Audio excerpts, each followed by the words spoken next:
Ya, Halo, kayaknya Mas udah pasang Kevin. alarm ya. Malam,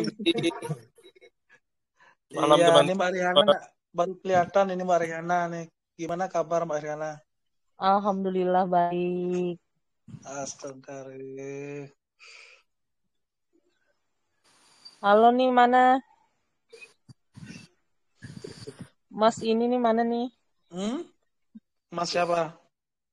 Beli koin mana nih, beli koin kok nggak kelihatan wajahnya. Beli. Saya Boleh lah. sepertinya udah pada bosan teman-teman lihat wajah saya. Oh, makanya malam ini kita nggak pakai on cam aja dah. Cukup Om Agus saja yang pakai ya. Bosan beli. Lihat wajah beli. Ayo. Iya, semua. Kenapa?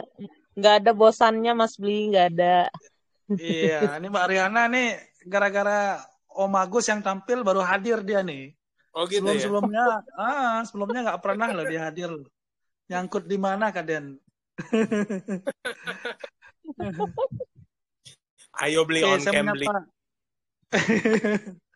Mau nyapa teman-teman yang lain dulu ya, Om Agus ya. Ini ada Om Galih nih, malam Om Galih. Ada Om Umam dari Auto Sultan. Thank you bro, sudah hadir bro. Kemudian ada Om Riki, Maha Hunter, ya ini Mbak Tatas yang selalu setia hadir. Coba cek sound dulu Mbak Tatas, suaranya. Cek sound. Halo, selamat malam. Iya, Adam kan Om Agus ya, kalau Mbak Tata ya. Adem banget. Oke, ada Bro Pepo, Jasruli, Christian The Winner, Bro Dimas. Thank you. Beli itu nih. Official kami di Amerika nih. Malam beli itu. Ya, pagi di sana ya, pagi ya. 8 pagi ya. 8 pagi di sana ya. Oke. Mungkin kita tunggu lagi 3 menit ya Om Agus ya. Gak apa-apa, santai beli santai. Hari ini waktu khusus untuk beli semuanya. Wih, keren. Dex Capital. Timnya Om Agus sudah gini belum? Sudah ready belum? Udah. Kalau Ama saya aja cukup beli. Oh gitu ya. Wah, keren ini Om Agus nih. Udah kayaknya siap dimanapun berada, siap kayaknya. Pokoknya kita siap ditanya apa aja kita jawab gitu beli. Iya. 6 bulan yang lalu ya beli. Iya loh. Kita muncul. Nanti wajib Iya, nanti wajib ya Om Agus ya, sebelum present project-nya nanti ya update lah pencapaian sampai hari ini seperti apa ya. Pasti. Oke. Ada Om Jimmy, malam Om Jimmy. Om Joseph Willis, malam. Malam Om Bli. Ya, sehat Om? Sehat Om Bli. Malam Om Agustino. Malam Om Jimmy. Iya. Aduh ngeri tetenya Om Jimmy. Ada yang kangen deh Om Jimmy. Oke, kita mulai aja ya Om Agus ya. Oke, sambil nunggu teman-teman juga. Oke, selamat malam semuanya, Dex Lover dimanapun berada. Jadi senang sekali malam hari ini saya Bli Queen, tuan rumah dari Dex Capital. Ya, malam hari ini sangat spesial sekali ya teman-teman ya, karena kita mengadakan live AMA untuk kedua kalinya sama brother kita nih, ada Om Agus dari Sangkara. Tapi seperti biasa, untuk memperlancar acara malam hari ini, sebelumnya kita berdoa dulu ya, Om Agus ya teman-teman ya. Kita berdoa sesuai dengan agama dan keyakinan masing-masing. Berdoa dimulai.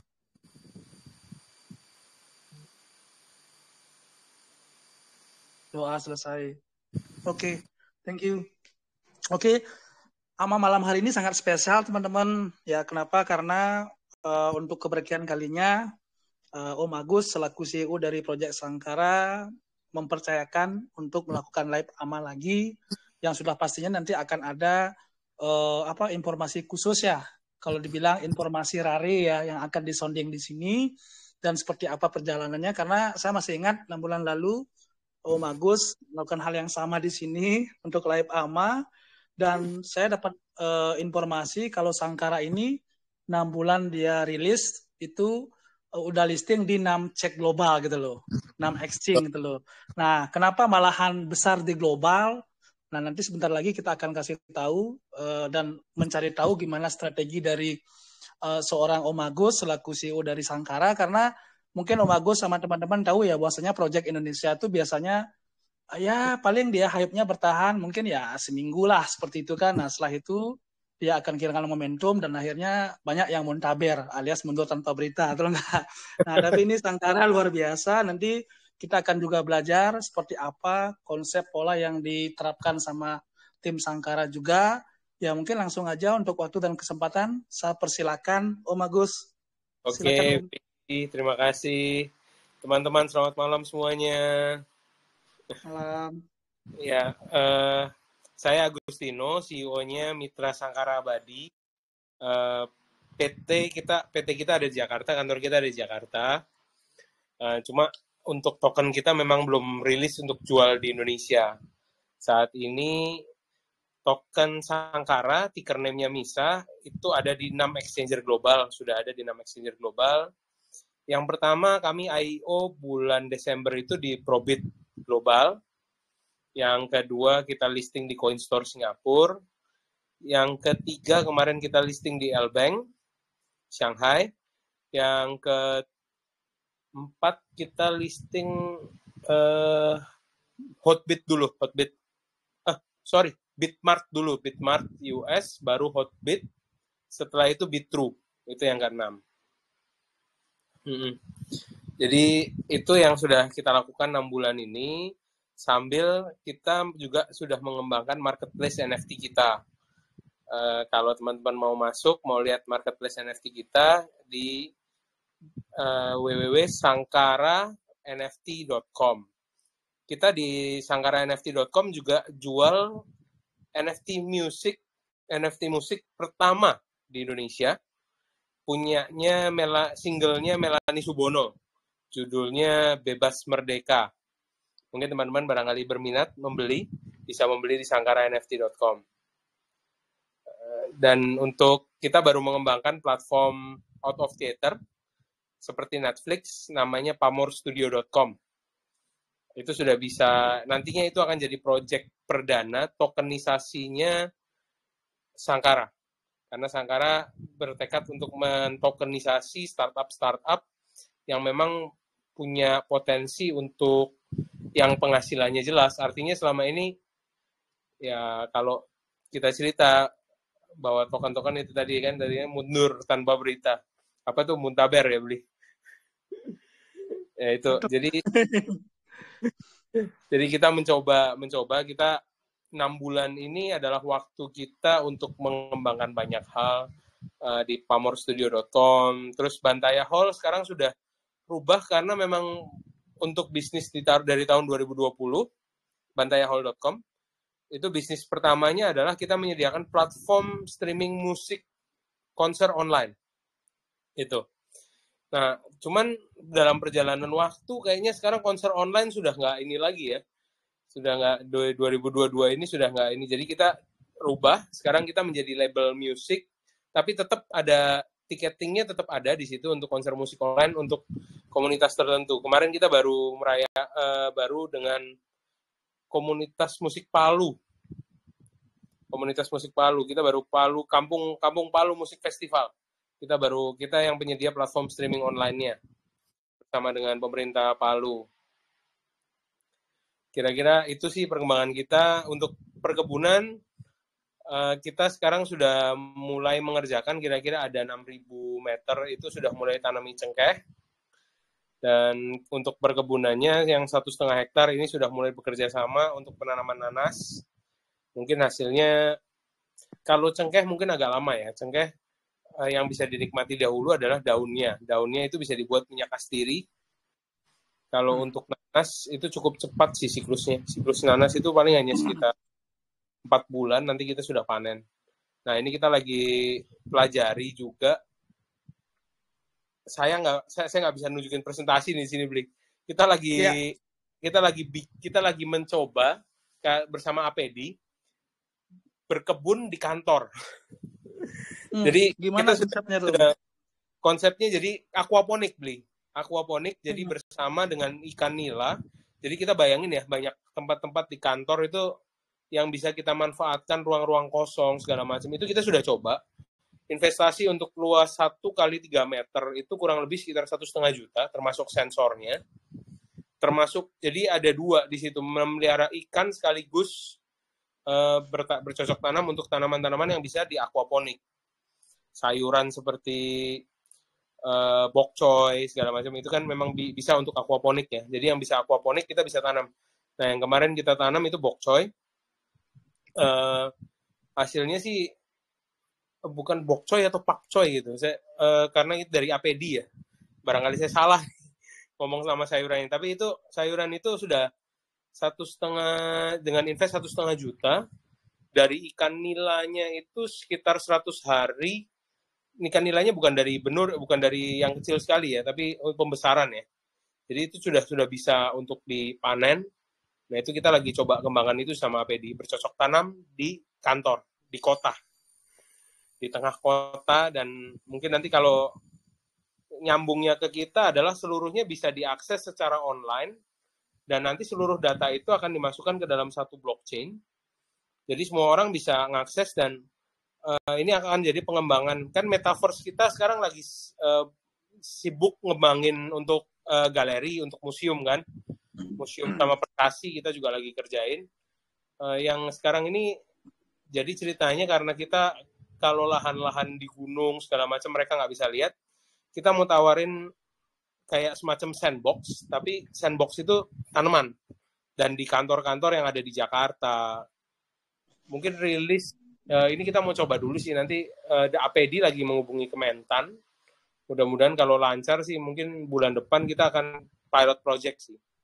Itu. Ya. Itu sih nah, di sini yang menarik gini, Om Agus, mungkin jelaskan ke teman-teman Dex Lover bahwasanya kan kalau nggak salah ya, seingat saya Om, waktu itu kan Om Agus benar-benar luar biasa dengan keyakinan yang tinggi dan keteguhan hati pastinya. Itu nggak waktu itu kan saya bicarakan bahwasanya konsep yang Om Agus tawarkan ini luar biasa, tapi istilahnya memang di samping itu tantangannya juga luar biasa untuk mengedukasi gitu loh. Waktu itu kan kalau saya masih ingat, Om Agus tuh pengen mengubah paradigma para investor Indonesia bahwasanya ya kalian itu kalau benar-benar istilahnya mau benar-benar istilahnya dapat cuan besar di kripto, kalian harus sebagai investor, tuh nggak waktu itu kan mau mengedukasi gitu loh, bahwasanya ya kalian itu harus jadi investor, dan waktu itu Dara Sangkara pun ngasih privilege khusus itu loh bagi para investor yang trust di awal, yang memberikan istilahnya yang investasi di awal kan seperti itu. Nah kemudian itu kan waktu itu kan nggak mudah karena kan istilahnya karena karakter investor waktu itu kan juga hampir sama dengan sekarang, tuh nggak Om?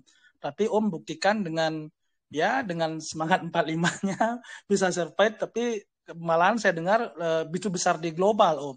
Itu gimana ceritanya tuh Om, kok bisa malahan istilahnya mendapatkan tempat yang di global gitu Om? Bahkan banyak orang bilang, ini Sangkara kok malahan besarnya di global, di lokalnya kapan? Nah, sampai segitu. Bisa sharing sedikit, Om. Gimana ceritanya, endingnya seperti itu? Kemarin kami baru podcast dengan BSC News. Memang rata-rata begini ya, kalau kita bicara kripto ini bikin koin kan mudah banget ya. Bikin koin itu gampang. Setuju. Bikin wallpaper juga tinggal ngecap gitu kan istilahnya. Jadi memang karakter, mohon maaf teman-teman kalau saya agak-agak sedikit lancang, karena karakter investor kripto itu terus terang mungkin bukan investor dan bukan trader ya, tapi lebih ke arah rata-rata spekulan. Spekulan artinya token-token yang kan waktu pertama saya bilang rata-rata itu hanya dipengaruhi oleh FOMO, oleh berita, gosip. Jadi token itu naik turunnya betul-betul dipengaruhi oleh hanya sekedar gosip, dan ya kalau FOMO-nya kuat, seperti contoh saya sebut merek lah, salah satu token yang kita bicara Shiba, Doge, sampai hari ini pun kita bingung gitu loh, fungsinya apa, tapi kenapa harganya bisa naik. Nah ini menurut saya masa depannya apakah kita mau, nah ini jujur banyak token yang akhirnya adalah money game. Yang ceritanya muntaber itu akhirnya adalah money game. Siapa yang jadi pertama, ya itu. Nggak ada bisnis yang bisa dibangun dalam satu malam, artinya seperti kita cerita Bandung Bondowoso yang bangun candi satu malam jadi. Nggak ada yang seperti itu. Dan kalau misalnya kita bercocok tanam, emang bisa beli kalau kita tanam pohon cengkeh hari ini terus 5 menit kemudian tumbuh gitu. Nggak bisa. Ada prosesnya, Om. Jadi semua tuh butuh waktu untuk berkembang dan bertumbuh. Dan rata-rata kalau kita bicara bahwa token ini tetap akan digunakan untuk rata-rata untuk crowdfunding. Apapun alasan mereka segala macam, apapun itu untuk crowdfunding. Crowdfunding untuk apa? Untuk mengerjakan satu usaha. Kalau usahanya bagus, maka ya mungkin layak untuk kita invest gitu ya. Tapi kalau usahanya itu rata-rata kalau saya lihat koin itu rata-rata token itu coming soon gitu kan. Udah ceritanya coming soon, nah itu setelah itu muntaber, mundur tanpa berita kan. Nah, ini kan jadi bingung duit kita karena memang belum ada yang mengawasi investasi di dalam dunia kripto. Uangnya dipakai untuk apa? Itu nggak ada yang ngawasin. Siapa yang mau ngawasin, beli? Itu kan kalau di bursa saham kita ada Bapepam, ada Bapepti, ada kewajiban untuk laporan publik. Nah, sehingga ada dasarnya untuk menganalisa, oh ini saham mau naik atau mau turun nih. Corporate action apa yang akan dilakukan. Nah, paradigma ini kita tawarkan ke orang asing, mereka lebih terbuka. Oh, mereka lebih bilang, ya oke. Gitu kan. Kita sama-sama tahu nih, Bli, Luna kan baru kejadian besar nih, Bli. Iya. Ya, kita lagi bilang winter. Apapun itu winter atau enggak, kalau di bursa saham, winter itu ada masanya. Ada masanya, katakanlah perusahaan konstruksi ini bagus kira-kira di bulan apa. Gitu kan. Perusahaan batubara akan bagus dengan isu apa. Emas dengan isu apa. Nah, kalau di kripto, winter, semuanya winter. Enggak juga, beli. Makanya rata-rata winter, semuanya winter itu hanya permainan developer kalau saya bilang. Nah, paradigma dengan fundamental inilah yang mau Sangkara itu ajarkan. Yang mau Sangkara itu sampaikan. Kita create fundamentalnya, bukan project yang coming soon. Bahkan kan banyak project-project yang menciptakan itu orang-orang terkenal, sehingga proyek itu bagus di awal, tapi sampai hari ini kita juga nggak dengar ngembanginnya buat apa gitu ya, nggak jadi-jadi. Emang bikinnya mungkin pakai apa? Saya nggak ngerti gitu loh, Bli. Tapi justru yang seperti ini tuh kita lupa gitu, dan kita menyebut diri kita investor tanpa kita melakukan sebenarnya kan Dior ya, do your own research gitu kan. Tapi apakah betul investor kripto itu mau Dior? Apa cuma dengar berita aja? Nah, investor luar negeri agak sedikit berbeda karakternya. Kenapa kita diterima di Italia? Besok kami akan ama dengan BNB Italia, Binance Smart Chain Italia, BSC Italia. Terus kenapa kita sampai diundang ke Turki, ke Rusia? Karena mereka mau tahu konsep yang kita bawa, token rasa saham katanya. Token rasa saham. Ya memang, dan kenapa kita mau cek gitu ya, kita hanya mau dicek karena saya mau tahu siapa yang pegang token saya. Gimana saya bisa bicara dividen, gimana saya bisa bicara, kamu token rasa saham memang ada dividennya, gimana saya bisa bicara semua itu kalau saya muncul di DEX gitu kan. Ya. Kalau di DEX kan anonimus semua gitu. Walaupun di CEX juga ada beberapa yang bisa anonimus, tapi next kita lagi kembangkan satu DEX. Kita sendiri ngembangkan DEX, artinya karena di Indonesia regulasi, yang kita mau create token-token rasa saham, ini kita mau create di DEX kita dulu, sambil kita memulai regulasi. Sambil kita berbicara dengan Bapepti, token itu bukan currency kok, token itu aset digital kok, itu yang mau kita bawa. Oke. Token ini aset gitu loh. Dan benar-benar digital aset yang berkembang step by step. FOMO mempengaruhi harga, betul. Gosip Unilever nih mau stock split mempengaruhi harga, betul. Indomie nih dia mau ekspor ke ini Afrika, dia langsung naik harganya. Itu semua betul. Berita itu betul mempengaruhi harga. Tapi jangan sampai harga itu over terlalu tinggi tanpa diimbangi oleh fundamental perusahaan. Nah, Oke. itulah Bli yang Ya. kita sampaikan. Ya, mungkin bisa dijelaskan sedikit masalah apa sih sebenarnya selling point kelebihan dari Project Sangkara ini sehingga ya teman-teman di sini bisa melihat dan mempelajari lebih jauh, dan kalau memang ternyata ini memang proyek yang sangat bagus untuk long term ya bisa jadi salah satu referensi lah buat portofolio kami gitu loh. Mungkin bisa Ya. disimpulkan aja kira-kira selling point kelebihannya apa sih dari Project Sangkara ini? Yang pertama selling point-nya adalah proyeknya tidak coming soon. Tapi developernya memang terus. Proyeknya tidak coming soon. Sangkara NFT Marketplace sudah ada. Untuk batik NFT sendiri kami sudah bekerja sama dengan Batik Smart. Salah satu dari 3 brand batik nasional itu kan ada Danar Hadi, Keris, sama Semar. Nah, kita sudah bekerja sama dengan Batik Smart. Kita sudah create NFT batik yang pertama di Indonesia. Yang mana nantinya sekarang ini baru dijual NFT-nya doang. Tapi next, di seluruh batik Semar yang ada di Indonesia, beli batik dapat NFT. Wow. Gitu. Itu kapan rencananya dieksekusi, Om? Ini lagi nunggu dari batik Semarnya. Kalau untuk NFT batiknya kan kita sudah buat semua. Tinggal nunggu dari batik Semarnya. Kita lagi mengedukasi karyawannya Batik Semar. Gimana caranya beli batik dapat NFT? Apa yang harus dicatat? Emailnya kah? Apanya? Ini. Terus yang kedua, Pamor Studio sudah jalan. Barangkali ada yang mau daftar member, ditunggu. Kita lagi promosi, itu dapat token, tapi tokennya masih di web ya. Kita belum bagikan ke wallet, karena walletnya nanti akan pakai wallet kita sendiri. Pamor Studio sudah bisa register, kita lagi promosi 150.000 dapat membership seumur hidup. Persis seperti Netflix nantinya. Terus untuk Bantaya Hall, kami sedang develop, artisnya sudah ada, atau Klobot, silahkan dilihat. Nah, untuk musiknya Melanie Subono silahkan dibeli. Nah, untuk yang APD memang masih banyak riset ya, tapi kita sudah mulai tanami dari sebagian itu, dan itu memang butuh waktu sih. Nanti rencana panen pertama, kami akan bagikan, istilahnya, untuk panen pertama nih, nanti panen pertama nanas pertama kami, itu kami akan bagikan gratis kepada para user. Nah, yang di luar negeri gimana? Yang di luar negeri kita kirimin USDT aja. Keren.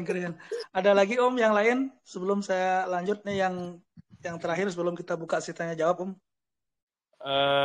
Dari saya kayaknya itu sih Bli. Itu aja ya. Oke, mungkin saya sedikit karena saya masih ingat walaupun udah lama ya 6 bulan lalu ya. Masalah gini Om, kemarin kan sempat Om sondeng pada waktu di AMA Perdana itu Om fasilitasi itu nggak siapapun nanti yang istilahnya dia mau bikin NFT artis atau siapa yang pengen istilahnya dia menjual NFT-nya dia, nanti Om kan verified-nya bisa lewat video call aja, betul nggak Om? Betul. Yang itu tuh gimana Om? Jalan sudah, nggak? Sudah kami lakukan. Kontributor, kami kan sudah buka forum kontributor tuh untuk di ini di website. Bisa dijelaskan, bisa di-refresh lagi sedikit nggak Om? Karena menurut saya ini menarik banget. Karena kebetulan kami kan juga punya grup NFT khusus Dex Capital Om. Nah, nanti boleh kami undang Om nanti di sana, di mana kami juga membantu meng-create dan istilahnya membantu teman-teman yang mungkin mau minting NFT-nya, mau jualin, itu loh nggak? Nanti kan bisa, ya siapa tahu teman-teman yang suka NFT juga hadir pada malam hari ini, dan bisa nanti berkolaborasi kerjasama dengan Sangkara kan? Bisa dijelaskan dikit nggak Om? Seperti apa tuh konsepnya?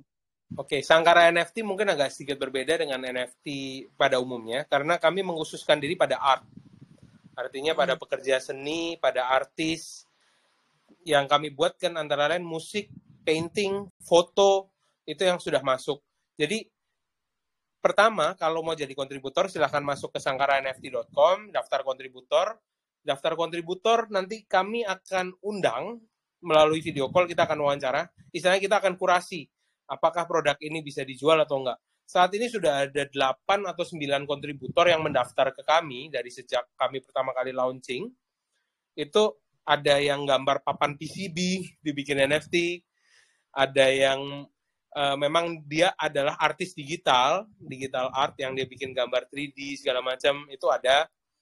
Cuman masih belum dirilis, masih ada beberapa yang perlu mereka harus siapkan lebih dahulu lah. Karena rata-rata memang yang masuk ke kami, mereka tertarik dengan NFT tapi awam apa itu.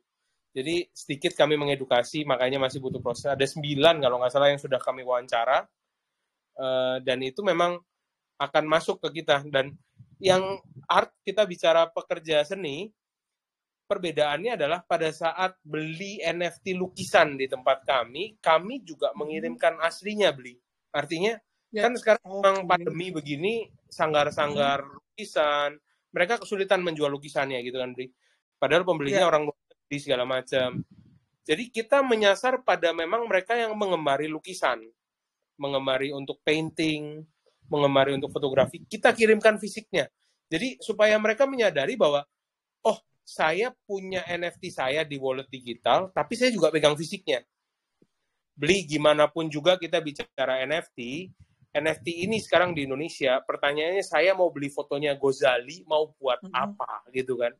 Saya mau beli gambarnya, kan ini akhirnya hanya digoreng menjadi satu komoditi yang cuma komoditi gorengan gitu loh, beli.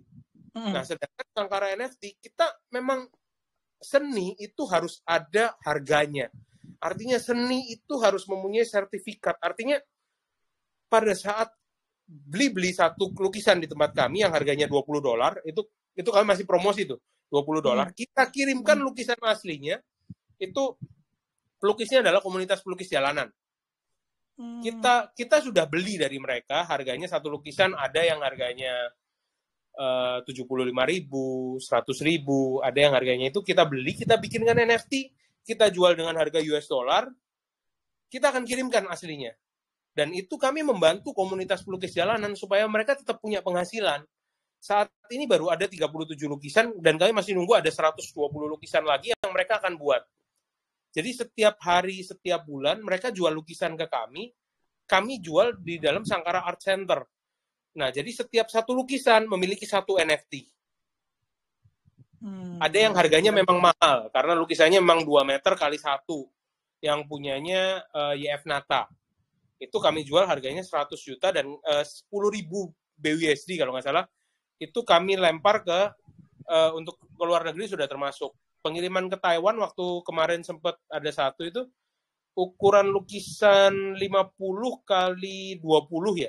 Itu kira-kira 600.000 biayanya. Jadi kami sudah perkirakan itulah. Termasuk asuransi. Itulah yang kami sasar, beli. Jadi bukan cerita bahwa ini barang gorengan 1 hari, 2 hari harganya tahu-tahu naik $10.000. Ya kami betul-betul kirimkan fisiknya. Termasuk dengan batik Semar. Beli batik dapat NFT-nya. 1 hari beli jadi gubernur Bali, gitu kan? Itu batik akan jadi sejarah. Ini batik yang saya beli di tahun 2022 waktu masih pegang Dex Capital. Sekarang saya gubernur, gitu. Jadi mahal itu, benar. Iya, benar. Karena NFT itu collectible item pada dasarnya. Dan itu adalah untuk menjembatani kepemilikan aset digital. Jangan sampai foto saya beredar di mana-mana gitu kan, yang asli yang mana, nggak ada yang tahu juga gitu loh. Iya.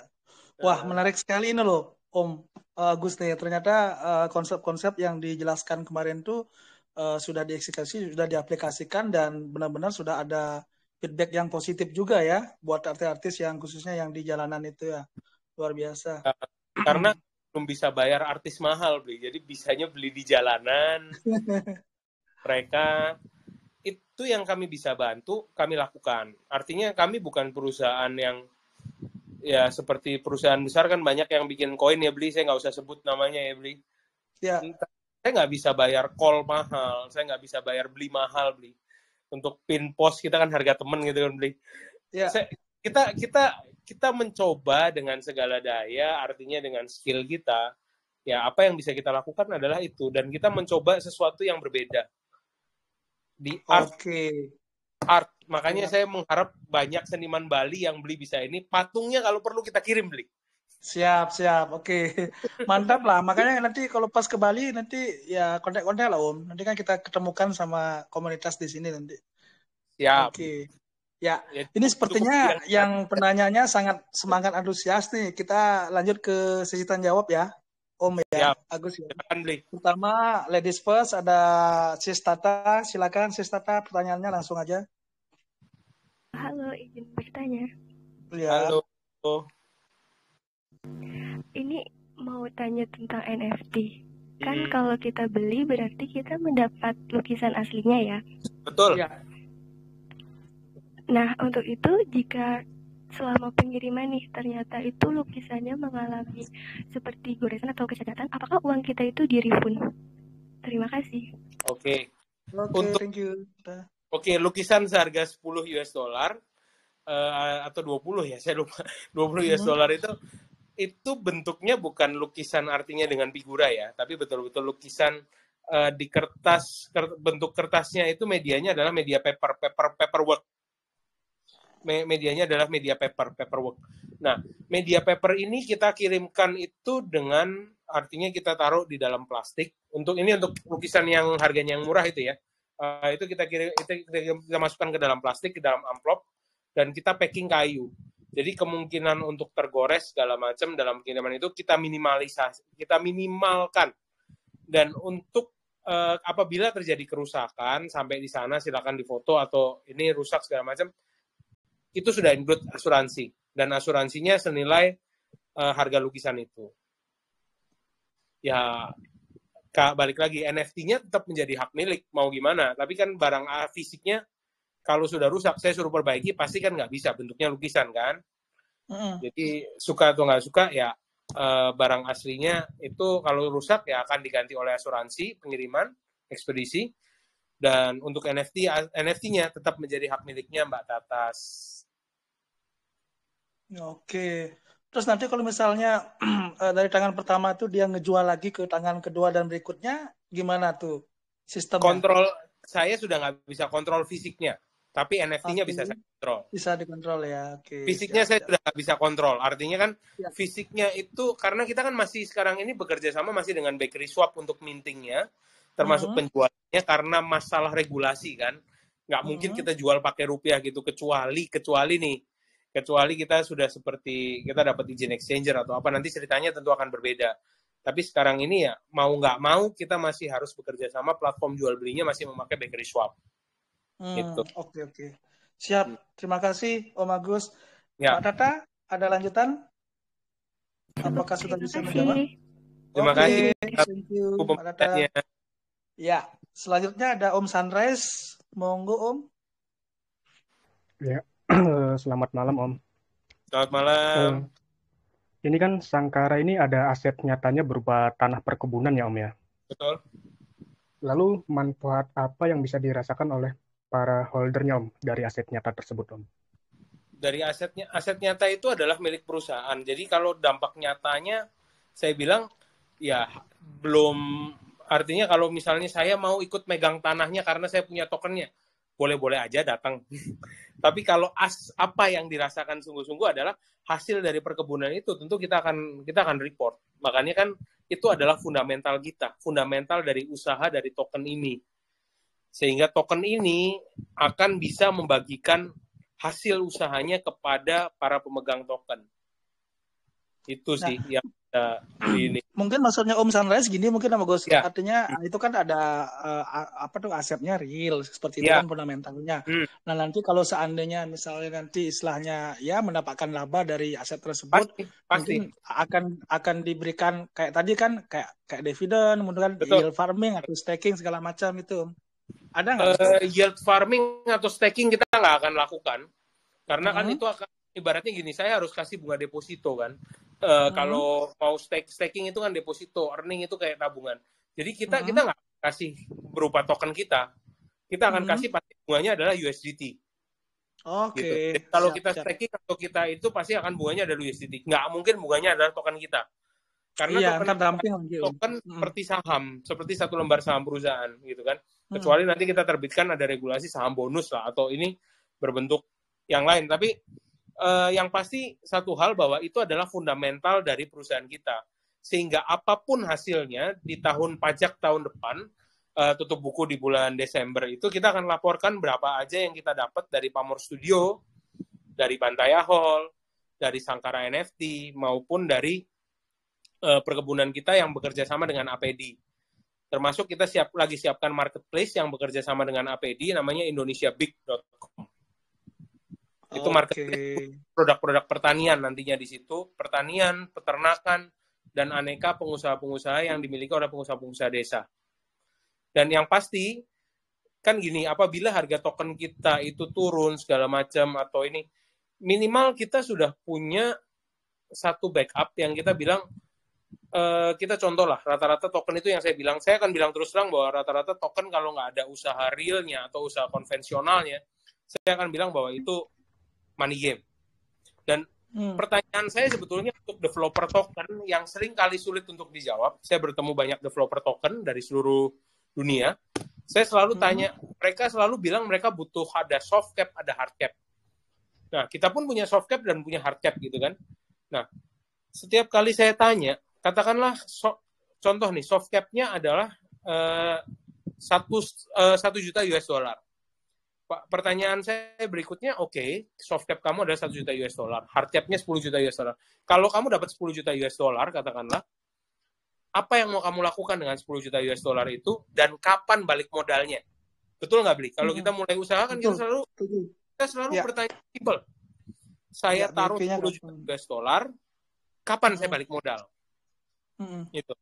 Nah, itu rata-rata nggak bisa dijawab, Bli. Itu rata-rata nggak bisa dijawab.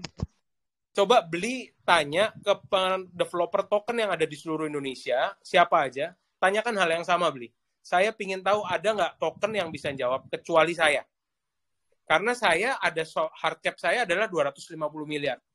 250 miliar itu Bli boleh tanya ke saya, lah kamu mau ngembalikan 250 M ini uang pinjem ini dari mana? Kan istilahnya dengan saya jual token itu saya pinjem nih. Pinjem kepada pembeli saya. Saya akan jawab dengan mudah, Bli. Ya, saya akan jawab dengan mudah. Kita hitungan yang paling mudah aja dari pamorstudio.com. Pamorstudio.com kita bikin sekarang isinya baru film-film indie nih, Bli. Baru film-film indie, yang film-film indie ini ya memang film-film dari kontributor kita. Nah, langganan di Pamor Studio sekarang kita jual harganya 150.000 per ini bukan per bulan ya. Ini sekarang masih jual membership judulnya. Tapi nantinya akan bulanan. Nah, ini contoh yang gampang aja, Bli. Bli tahu nggak jumlah pelanggan subscriber Netflix di Indonesia ada berapa? Banyak, Om. Itu pastinya nggak tahu. Banyak itu berapa gitu kan? Nah, kalau kita ngomong jumlah subscriber Netflix di Indonesia ada 12 juta orang, Bli. Ya, 12 juta orang, 13 juta orang. Setiap kali subscribe, mereka bayar 50.000, 62.000 yang paling murah itu 1 bulan. Kecuali beli yang paket joinan itu kan. Ya. Kita hitung pendapatan mereka, 60.000 dikalikan dengan 10 juta orang. Berapa angkanya, Bli? Gila ya? Loh, bukan gila, itu hitungan yang gampang. Dan Bli tahu nggak berapa Netflix itu beli film? Karena film yang ditayangkan di Netflix atau di Mola TV atau di apapun video atau apa, itu mereka rata-rata itu mereka beli. Mereka beli itu ada yang 10 juta, film Hollywood ada yang sampai 300 juta, ada yang itu. Itulah modal mereka untuk selama 1 bulan. Tapi 1 bulan dengan jumlah total pelanggan Netflix yang mencapai 60 juta, jadi Bli boleh hitung pendapatan dia 60 juta orang kali 50.000 saja. Itu sudah 30 triliun, Bli. Iya. Nah, benar. 30 triliun. Jadi kita membuat konsep Pamor Studio ini juga sebagai salah satu, karena kita sudah bekerja sama dengan sineas ya, sehingga kita bisa mendukung. Dan kita sudah punya film loh, kita sudah punya film perdana yang siap tayang. Google pun sekarang udah ada Google TV-nya juga, Om Agus. Nah, betul sekali. Jadi persaingan, nah makanya kami mengambil market yang mungkin agak sedikit berbeda. Kita memulai sama seperti Netflix, kita akan memulai dengan film dokumenter, yang mana lagi kita produksi sedikit demi sedikit, film dokumenter dan film-film indie. Rata-rata film-film indie ini memiliki komunitas basis yang sangat kuat. Film indie itu seperti Cannes Film Festival segala macam itu memiliki basis penonton yang cukup kuat sebetulnya.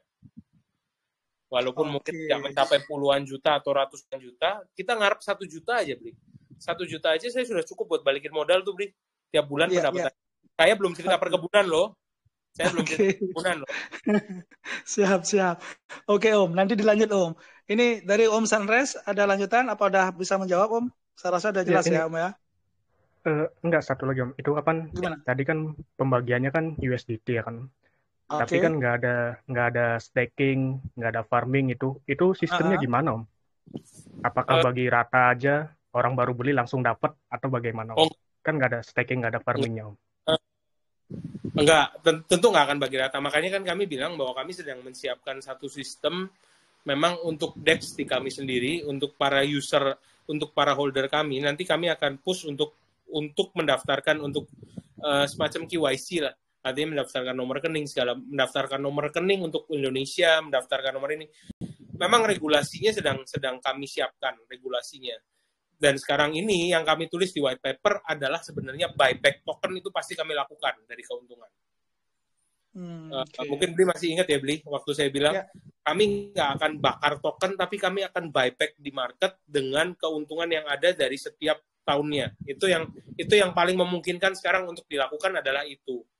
Nah, kami sedang jajaki untuk membagikan dividen itu sebetulnya bagaimana caranya dengan checks. Sudah ada satu cek, saya nggak sebut mereknya, itu bilang bisa sebetulnya. Karena checks itu kan mereka rata-rata ada yang kesulitan membagikan data kepada kami. Artinya walaupun Om Sunrise punya di L-Bank atau punya di Hotbit, saya tanya sama Hotbit, Hotbit saya mau tanya pelanggan ini punya token kita nggak? Mereka nggak mau kasih itu data, gitu. Karena data itu mahal buat mereka. Jadi tapi ada satu checks yang mereka mau memfasilitasi itu. Memfasilitasi istilahnya untuk, mungkin masih ingat ya Bli, kayak dulu token apa tuh yang pernah dia bilang, pokoknya holder token kita akan kasih tambahan token lah, istilahnya begitu. Apa istilahnya? Snap out apa Pak? Refleksi. Bukan. Refleksi. Oh, snapshot. Nah, istilahnya itu snapshot itu mungkin bisa dilakukan, tapi jujur kami lagi persiapkan DEX punya kita sendiri yang mana nantinya MISA itu untuk pembagian kayak keuntungannya segala macam, kami masih mau coba lewat situ. Ada satu developer di Indonesia yang mungkin kami juga akan umumkan kerjasamanya nanti nggak dalam waktu dekat untuk ini mungkin bisa atau enggak gitu loh, untuk pembayaran dividen. Kalau nggak bisa, maka yang kami lakukan ya mau nggak mau kita akan beli token kita setiap tahun, mengurangi jumlah token kita terus. Artinya supply-nya sedikit, harganya pasti akan semakin naik kan gitu kan? Setuju. Setiap exchanger. Jadi yang mana yang kita lakukan masih untuk bagian dividen ini saya masih terlalu early lah untuk mengatakan bisa membagian dividen secara itu. Tapi yang pasti saya mau setiap user, setiap holder token kita KYC itu. Oke. Sama Ya, seperti dengan... Ya, terima kasih Om Agus. Gimana Om Sunrise? Sudah puas cukup. ya? Sudah puas. Thank you dulu. Ya, makasih. Oke, selanjutnya ada Digital Asset V5, silakan. Iya, selamat malam Om. Mau bertanya. Tadi kan sempat menyinggung tentang Luna ya Om ya. Jadi pelajaran apa yang dapat dipetik Om dari kejadian Luna untuk proyek ini ke depannya Om?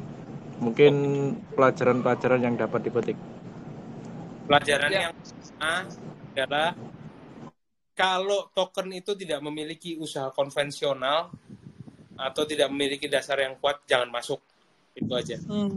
Karena semua token itu yang tidak memiliki basic konvensional bisnis atau basic digital bisnis yang kuat, itu pasti money game.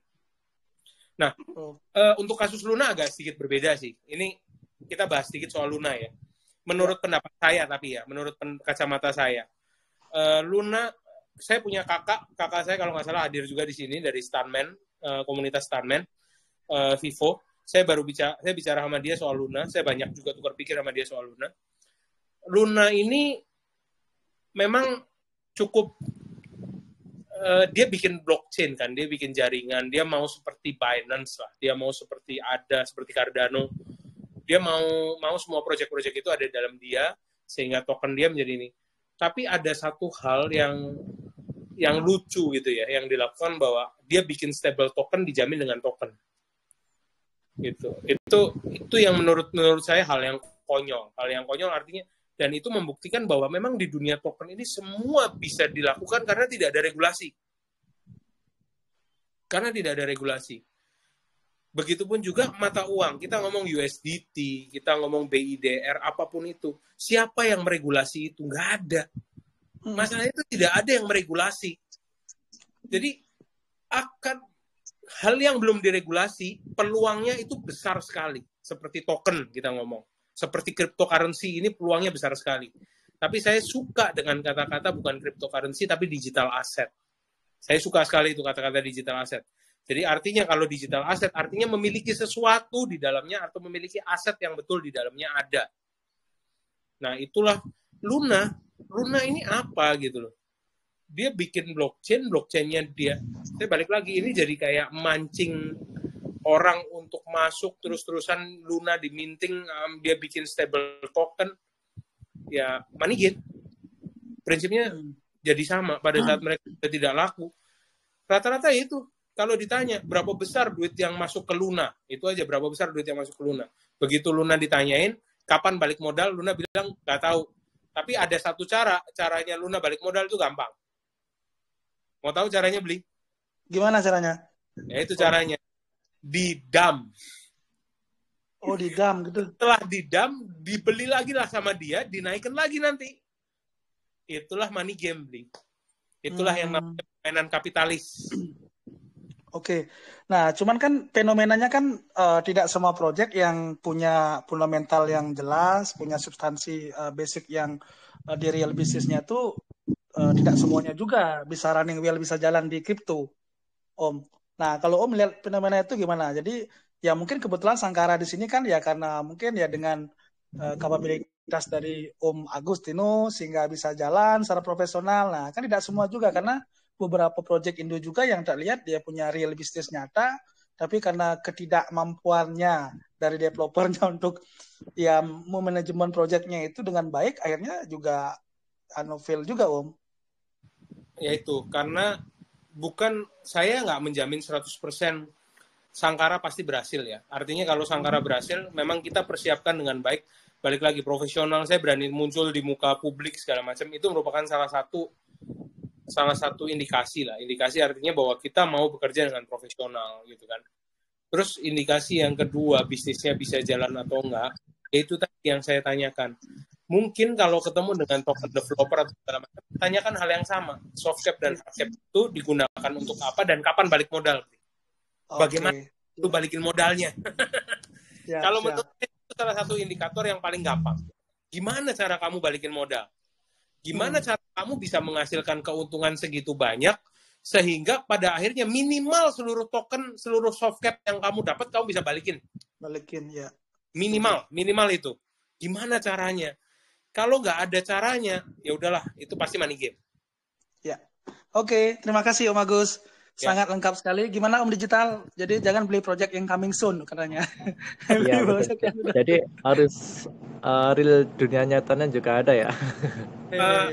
Saya nggak bilang digital bisnis itu jelek ya, bro. Saya nggak bilang digital bisnis itu jelek. Digital bisnis itu bagus. Artinya kan valuation company itu sekarang digital itu sangat luar biasa lah. Ya, setuju. Saya ngomong terus terang aja lah. Digital di Indonesia ini yang paling luar biasa adalah kita ngomong lah, ada satu perusahaan nggak punya motor satupun, nggak punya mobil satupun, nilai valuasinya mengalahkan perusahaan transportasi yang sudah dari tahun 70-an yang gambarnya burung, warnanya biru.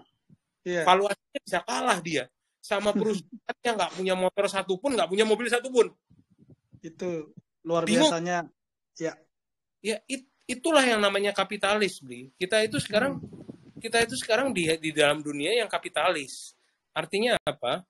Semua itu tanpa kita sadari, walaupun Indonesia menolak market derivatif, tanpa disadari kita itu di dalam dunia yang derivatif. Artinya kita ngomong semua ini adalah valuation game. Nilai sesungguhnya itu tidak nyata. Artinya saya bilang beginilah. Seorang Khairul Tanjung pada saat di CNBC pernah bilang begini, lucunya adalah zaman sekarang fenomenanya adalah perusahaan semakin rugi, semakin seksi katanya Bli. Bingung nggak Bli? Bingung. Perusahaan semakin rugi, semakin seksi.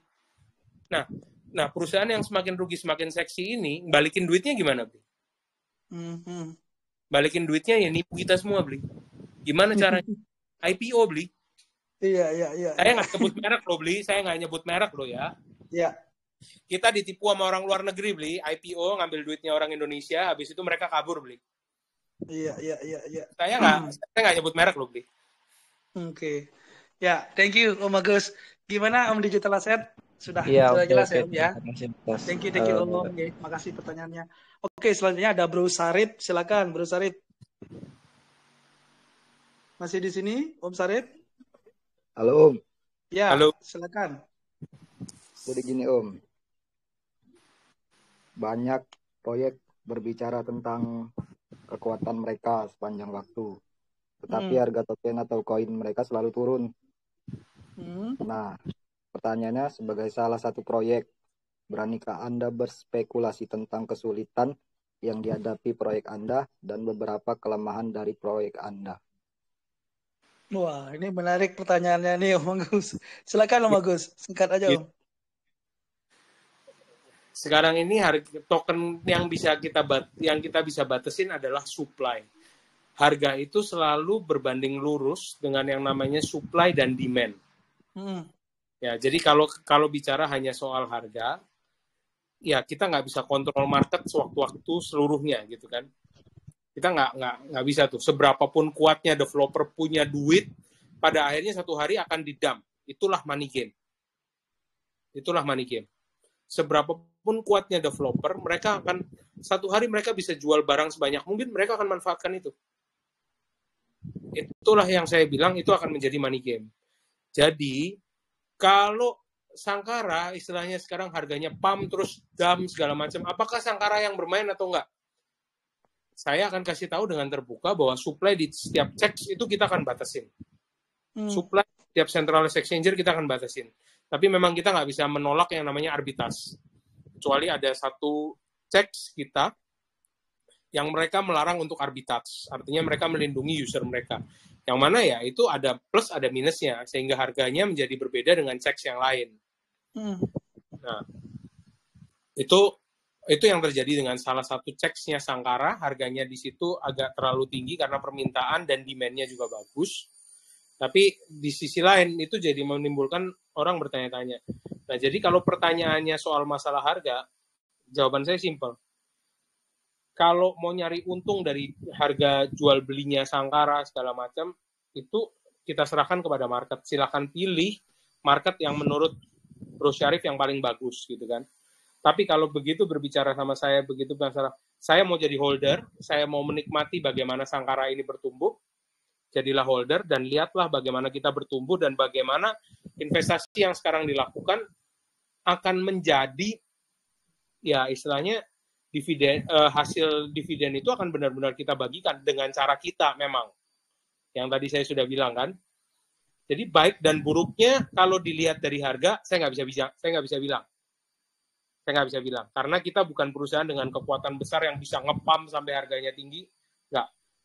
Dan cap kita adalah menjual token dan token kita hanya dijual di checks itu. Oke, thank you Om Agus. Gimana Bro Sarif? Kira-kira ada lagi yang mau ditanyakan yang belum jelas? Saya rasa udah clear ya Om ya. Ada Om, satu lagi Om. Ya. Beberapa alasan untuk membeli token Anda kan dalam situasi pasar yang saat ini yang tidak stabil gitu. Alasan bagus sih. Alasan bagus buat beli token kita hanya satu. Pada saat situasi nggak stabil, maka belilah token kita yang memang memiliki dasar atau underlying atau fundamental. Sehingga Anda bisa menyimpan dan menyebut itu sebagai digital asset, bukan spekulasi. Dan ingat, pakai uang dingin. Investasi uang dapur atau ngutang ke orang ya itu bukan investasi, itu spekulasi. daripada spekulasi yang nggak jelas, mendingan pasang judi bola aja kalau menurut saya. Kalau mau spekulasi, itu pendapat saya pribadi. Ya. Tapi kalau mau investasi, lakukanlah dengan cara yang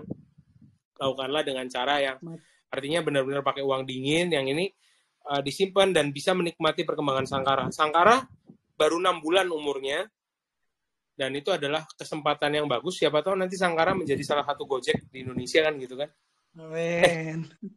Oke. Waduh, salah. Oke. Ya, thank you Bagus. Ya, saya rasa sudah jelas ya, Bro Sarip ya. Makasih pertanyaannya, Bro Sarip ya. Oke. Terima kasih. Oke. Selanjutnya ada Bro Ricky MP, silakan Bro Ricky. Ya. Oke, pertanyaan saya sederhana. Nama Sangkara ini kan sangat menarik. Apakah ada cerita di baliknya dan apa yang menginspirasi sehingga nama proyek ini dinamakan Sangkara? Itu aja. Kasih. Oke, silakan singkat aja Om Agus. Filosofi Sangkara itu dari bahasa Sanskerta, salah satu bahasa yang paling tua di dunia, artinya prosperity atau kemakmuran. Dan kenapa ticker name-nya Misa? Misa itu diambil dari nama PT kita, Mitra Sangkara Abadi. Itu. Jadi harapan kita adalah kita bisa menjadi mitra kemakmuran yang abadi buat teman-teman semua. Oke, seperti itu filosofinya Bro Ricky. Kira-kira? Kasih sukses buat Sangkara. Oke, thank you. Oke, selanjutnya ada Om Alex Xavier. Silakan Om. Selamat malam, Bli dan Om. Malam. Oke. Pertanyaan saya simpel sih mengenai roadmap sendiri. Itu kira-kira setelah semua project ini saya yakin sih 100% pasti akan berhasil. Nah, itu nanti ke depannya apa yang mau dilakukan gitu untuk mempertahankan biar tetap eksis gitu setelah semuanya selesai. Jadi, terima kasih. Oke, thank you pertanyaannya Om Alex. Silakan Om Agus. Project kita terima kasih kalau memang dituakan 100% berhasil semua. Tapi proyek kita nggak akan berhenti di sini. Kita akan tokenisasi usaha-usaha di Indonesia. Salah satunya, saya boleh announce, Bri, ada salah satu kota Bali yang memenangkan penghargaan, itu sudah setuju untuk melakukan tokenisasi dengan kita. Wow, platform kita ini, yang mana nanti akan bekerja sama dengan salah satu developer, kita akan umumkan segera. Nah, tokenisasi inilah yang akan menjadi proyek berlangsung terus-menerus. Kalau Bro Alex Xavier punya usaha misalnya kafe atau apa yang mau IPO atau go public, nggak perlu khawatir, cari kami yang akan urus IPO-nya berbentuk token. Itu. Nah, cuman kan pertanyaannya gini, mohon maaf sebelumnya Om Agus ya. Biasanya kalau misalnya membantu untuk mendokenize dari bisnis-bisnis yang sudah running well tersebut, kan harusnya harus punya blockchain sendiri. Setuju nggak Om? Betul. Nah, itu yang kami kembangkan. Gimana? Gimana Om? Itu yang sedang kami kembangkan. Oke. Itu yang sedang kami kembangkan. Cuman terus terang aja, beberapa advisor kita tuh bilang, apakah ada gunanya kita mengembangkan blockchain sendiri? Itu pertanyaan yang pertama, Bli. Apakah benar ada gunanya? Karena jujur untuk mengembangkan blockchain itu nggak gampang sih, gampang mengembangkan blockchain. Misalnya kan Indonesia sudah punya nih salah satu blockchain di Indonesia, ya kan? Kita tahu lah, Bli, namanya Vexanium kan, itu blockchain. Anak bangsa aja nggak ada yang mau pakai. Bli ada pakai nggak, Bli? Iya, benar Om. Nah, itu cuman siapa yang mau pakai, Bli? Ya, siapa yang mau pakai? Jadi ya mungkin kita akan kembangkan sendiri atau enggak. Jujur saya belum bisa kasih jawaban sekarang. Tapi yang pasti bahwa arah ke sana itu ada tadinya. Kalau misalnya itu tidak terwujud, kemungkinan kita akan bekerja sama dengan Binance sih. Kita akan tetap pakai BNB. Itulah kenapa kita aktif bicara dengan BNB Chain.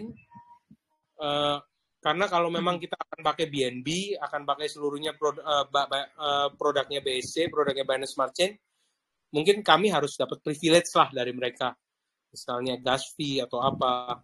Karena simpelnya tokenization itu sebenarnya kan hanya butuh simple token aja, nggak perlu advance token kan. Yang penting keamanannya, auditnya, custodiannya, prinsip dari STO inilah yang harus dijaga sih, Bli.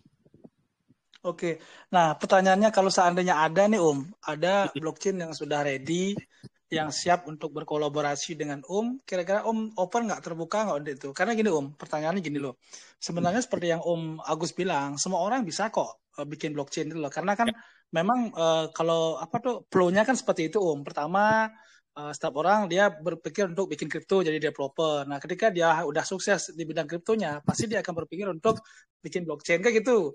Nah, cuman pertanyaannya bisa sih bikin blockchain, tapi kan pasti ada perlu SDM lagi, perlu waktu, biaya. Nah, kalau ada misalnya blockchain yang sudah jadi, kenapa kita nggak kolaborasi kayak gitu, tau nggak? Boleh, nah, boleh. Seandainya ada blockchain yang benar-benar ternyata sesuai dengan yang mau, open mind, open heart nggak untuk berkolaborasi? Pasti. Apalagi kalau sama-sama di Indonesia ya, kami pasti akan open heart dan open mind. Artinya kita, yaitu saya cukup sedih kalau saya bahas istilahnya pernah ditanya pada saat saya saya lupa saya ditanya soal Vexanium itu. Itu proyek Indonesia, saya nggak kenal developernya Vexanium sampai hari ini, saya nggak kenal. Cuman ya sedihnya pada saat itu, itu di Indonesia kembangin blockchain nggak ada yang pakai, orang Indonesia nggak ada yang beli gitu. Enggak, karena gini kalau saya sih ngeliat bukan ke arah sananya, tapi ke arah gini misalnya kayak saya misalnya pakai di jaringan Binance Ethereum. Apa alasan saya untuk pindah ke blockchain yang baru, misalnya Vexanium atau EK yang lainnya lah. Kalau misalnya selling point-nya saya tuh sama gitu, maksudnya kan harus ada ada selling point-nya sendiri loh. Kenapa blockchain itu yang membedakan dengan yang sudah jalan kayak gitu Kalau sama misalnya buat apa saya pindah kayak gitu Kecuali dia bisa memecahkan misalnya kayak gini Misalnya nih dari Ethereum ke Binance Smart Chain misal project kan dia untuk biar bisa nyebrang kan harus perlu bangun bridging jembatan kan gitu loh. Nah kalau ada blockchain yang tanpa jembatan dia bisa ternyata istilahnya multi chain misalnya, ya kenapa enggak kayak gitu betul nggak Betul. Oke, memang ada sih kita ya artinya gini ya, itu semua kayak nge-bridge segala macam. Ya artinya kita terbuka lah untuk kolaborasi untuk ini, tapi satu hal bahwa kalau kita bangun blockchain pasti harus ada kelebihannya seperti yang Bli bilang, saya setuju Bli. Betul. Ya, tapi apa yang kita tawarkan mungkin pada dasarnya nanti ya kalau mau beli token yang secure, artinya yang benar-benar ada itunya ya itu selling point kita sih kalau kita blockchain kita. Cuman balik lagi tadi kenapa kita tapi balik lagi kalau kolaborasi kita open mind, tapi ya itu Bli tadi balik lagi bahwa ya kita harus punya kelebihan dan kalau masih punya blockchain Bli kelebihannya kita sudah punya, jadi bolehlah Bli. Oke, nanti kita belakang layar ngobrol karena kebetulan kan kita kan banyak proyek-proyek yang amat di depan kami. Nah kabar baiknya apa yang Bli jelaskan tadi sudah ada proyeknya. Wah. Karena anak bangsa lagi multi. Nanti setelah ini kita ngobrol lah di belakang layar Oke, selanjutnya ada Ham, silakan ada Ham. Pertanyaannya Iya. Oke, selamat malam semuanya. Ya, malam. Dan juga Bli ya. Jadi gini, saya kan pernah baca studi kasus terkait perkembangan proyek. Bahwasannya salah satu tantangan utama setelah produk dikembangkan itu ada pada adopsi ya. Nah yang saya ingin tanya nih Om Agus. Jadi apa aja sih rencana dari tim Sangkara buat ngadopsi agar ngebangun ekosistem pada Sangkara ini jadi lebih baik tentunya. Gitu Om Agus. Terima kasih. Oke, thank you. Langsung aja Om Agus, silakan. Oke, jawabannya simpel ya. Pertama untuk membangun ekosistem lebih kuat berarti artinya berpartner dengan lebih banyak karena tidak mungkin kita kerjakan semuanya sendiri. Artinya kalau saya diminta untuk nyangkul di ladang, saya juga nggak bisa gitu loh. Seperti pertanian segala macam itu kami bekerja sama dengan APD, itu salah satunya lah. Jadi ya jawabannya simpel bahwa kita akan terus bekerja sama dengan banyak pengamen jalanan apapun itu, kita akan bekerja sama dengan mereka untuk menguatkan ekosistem kita secara bisnis maupun secara komunitas itu. Gitu Bli. Oke, thank you, terima kasih Om Agus. Gimana Om Ham? Jelas Om. Jadi tentunya ini ya intinya partnership ya. Intinya partnership. Tetap intinya partnership karena kita nggak bisa kerjain semuanya sendiri pasti. Termasuk untuk Pamor Studio pun kami partnership dengan Hartono Peter, salah satu sineas muda berbakat di Indonesia, dan dengan kontributor-kontributor yang ada di websitenya itu bisa dilihat. Saya nggak bisa bikin film, tapi saya bisa bikin token. Jadi kita gabungkanlah keduanya. Dan saya bisa bikin sistemnya. Kita kan basicnya orang-orang IT, orang-orang banking, orang-orang market, jadi itu yang kita lakukan. Bantaya, kita kerjasama dengan artis, salah satunya pendirinya adalah basisnya Stephen and Coconut Trees, namanya Rival Himran. Itulah yang kita lakukan. Pertanian, kita nggak mungkin kerjain sendiri. Kita lakukan, kita ambil ilmunya dari APD. Itu. Oke, makasih Om Agus. Gimana Om Ham? Semoga bisa menjawab Om ya. Oke, thank you Om Ham pertanyaannya. Oke, selanjutnya dari Bali nih, Beli Gede Made. Silakan, Beli Gede Made pertanyaannya. Malam semuanya, malam. Malam. Pertanyaan saya, apakah Sangkara sudah pernah diaudit oleh pihak ketiga ya? Masalah keamanannya atau sistemnya? Oke. Terima kasih. Terima kasih Bling. Langsung aja Om Agus. Kami sudah dalam proses untuk Certik. Certik masih on proses, kalau nggak salah bisa dilihat di websitenya Certik, cari aja Sangkara. Itu kita lagi on progress. 72%, setelah selesai kami mungkin akan pasang Skynet dan SkyShield. Itu. Oke, keren. Gimana, Beli Gede? Mantap, terima kasih. Terima kasih. Iya, sama-sama. Oke, selanjutnya, wah ini makin malam makin hot aja nih. Ada siapa nih? Om Abah. Abah Kripto, silakan Om. Halo, selamat malam. Malam. Iya, ini menarik sih untuk proyeknya. Cuman yang saya mau tanyakan gini ya, ini saya baca beberapa di websitenya ini kan banyak penggalangan dana ya, crowdfunding gitu ya. Nah, terkait penggalangan dana yang kayak contohnya nih ya, ini kan istilahnya kan jual menggabungkan aset tanah yang tadi 11,5 hektar itu ya dengan cryptocurrency. Nah, itu kira-kira kalau misalnya sistem seperti itu, apakah ada regulasinya sih dengan Indonesia gitu nanti? Nah, kalau memang ada itu, apakah sudah istilahnya regulasinya itu sudah dibentuk gitu kalau di Indonesia? Karena kalau misalnya ya kita tahu ya, kalau ada crowdfunding itu kan pasti banyak regulasi-regulasi yang di Indonesia. Nah, terkait regulasi ini untuk proyek ini apakah sudah dibereskan? Yang khususnya untuk di Indonesia sendiri ya? Atau misalnya masih digodok seperti itu? Terima kasih. Oke, terima kasih.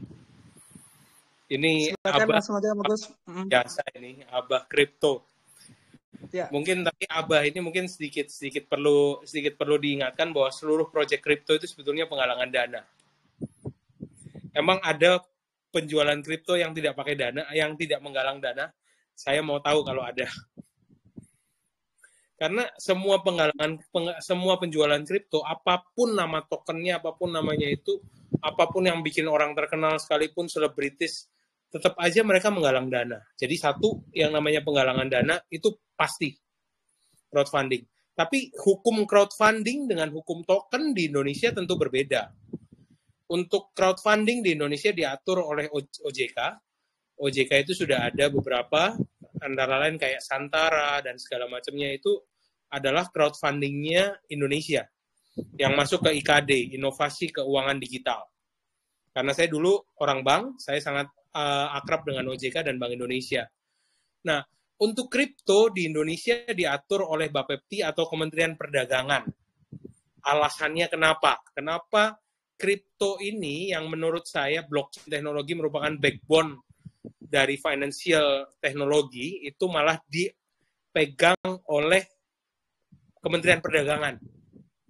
Dalam hal ini divisinya adalah dari Bapepti. Karena kripto dianggap sebagai komoditas, disamakan dengan emas, disamakan dengan aneka komoditas lainnya, atau kripto dianggap sebagai komoditi. Dan untuk aturan penjualan kripto di Indonesia, sayang sekali, Sangkara sudah mengajukan izin dari bulan Desember, nilai AHP kami tidak memenuhi syarat. Kami sedang mengajukan lagi yang kedua kali untuk AHP atau analisa hierarki proses kepada Bapepti. Jadi hanya ada 229 aset kripto yang boleh dijual di Indonesia. 229 aset kripto ini rata-rata semuanya asing punya. Dan semuanya menggalang dana. Semuanya menggalang dana. Dengan apapun itu tujuannya. Nah, sebenarnya sama, perusahaan, ada alasan perusahaan menjual saham itu hanya ada 2. Ini mungkin Abah, boleh ini Abah, kita bisa interaksi. Alasan perusahaan menjual saham itu hanya ada 2 alasannya. Yang pertama, dia kebanyakan duit atau dia untungnya sudah berlimpah luber-luber, jadi pemerintah memaksa dia untuk menjual saham.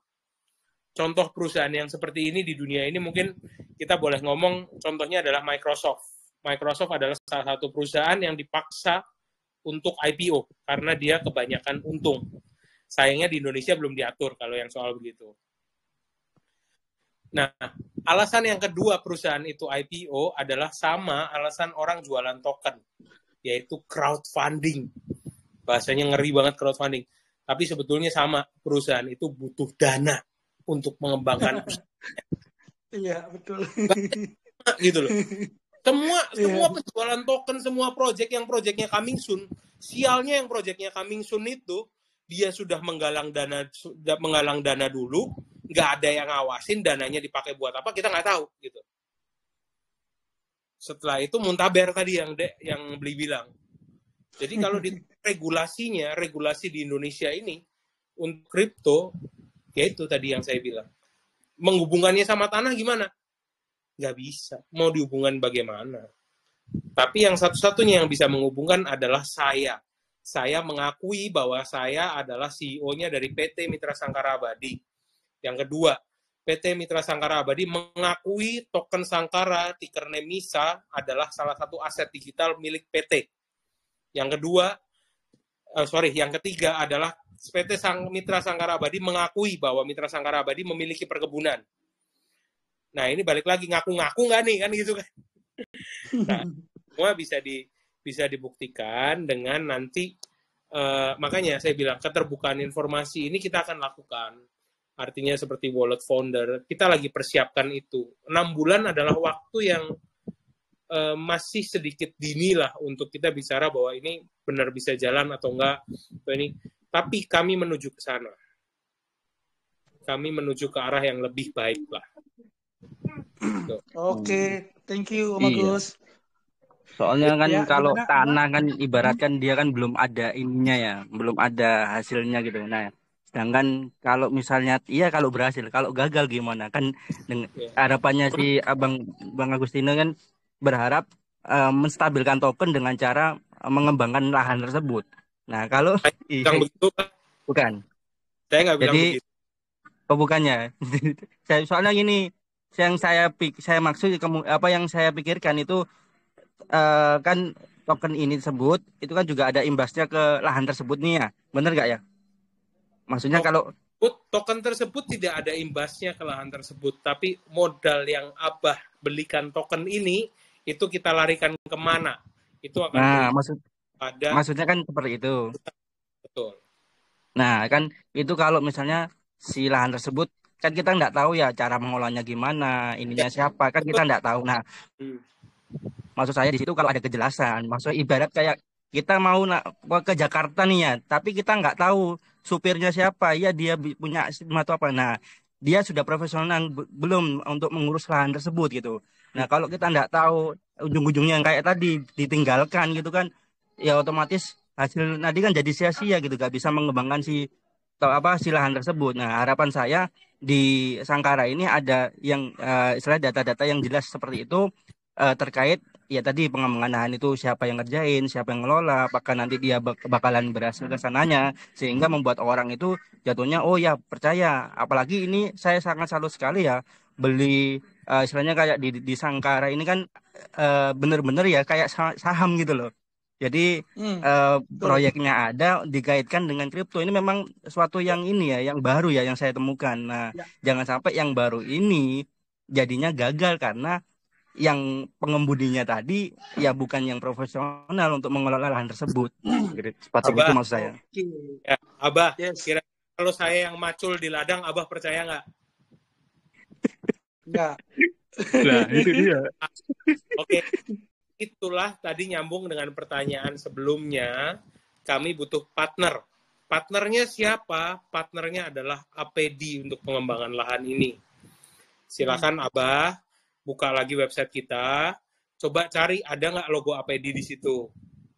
Dan ke situsnya APD, karena nggak mungkin kalau saya yang macul lahan. Dan artinya kita kerjasamakan lahan-lahan ini memang kepada pihak ketiga melalui APD. Dan dari awal waktu bulan November kami membuat ini, kami membuat perjanjiannya dulu dengan APD. Artinya memang fundamentalnya kami siapkan perlahan-lahan.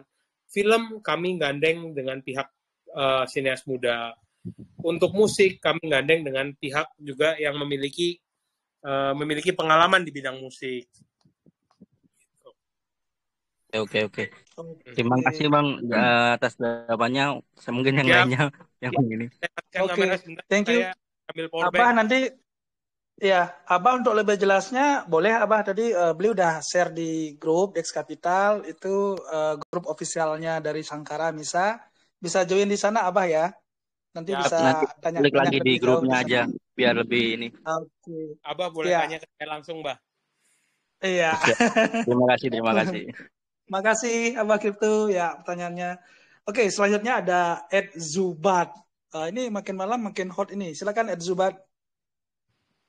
Terima kasih waktunya Om. Ya, silakan Om. Ini yang saya suka dari Sangkara ini masalah beli NFT dapat art fisiknya. Itu kan kalau di luar negeri ada yang mungkin konsepnya sama Origin Foundation, di mana fisiknya itu art fisiknya dikirim ke Swiss, nanti NFT-nya dari pihak Origin Foundation yang bikin, terus yang beli juga fisiknya gitu. Kalau yang di Sangkara ini sistemnya gimana ya? Yang ngirim apa dari pihak Sangkara, art fisiknya itu apa, terus NFT-nya dibuatkan dari pihak Sangkara atau bagaimana ya? Terima kasih Om. Iya. Oke, makasih pertanyaannya. Menarik nih. Silakan Om Agus. Memang kalau untuk yang pelukis jalanan kami semua yang handle, kami semua yang manage. Untuk komunitas pelukis jalanan itu kami yang manage. Tapi kalau untuk yang pelukis-pelukis profesional seperti YF Nata dari Sanggar Garajas, itu dia akan kirim sendiri. Untuk art fisiknya, NFT-nya kami yang kirim. Gitu. Oke. Gimana Om Zubat? Ada yang Siap, belum jelas? Om. Ya, sudah jelas sekali Om. Terima kasih.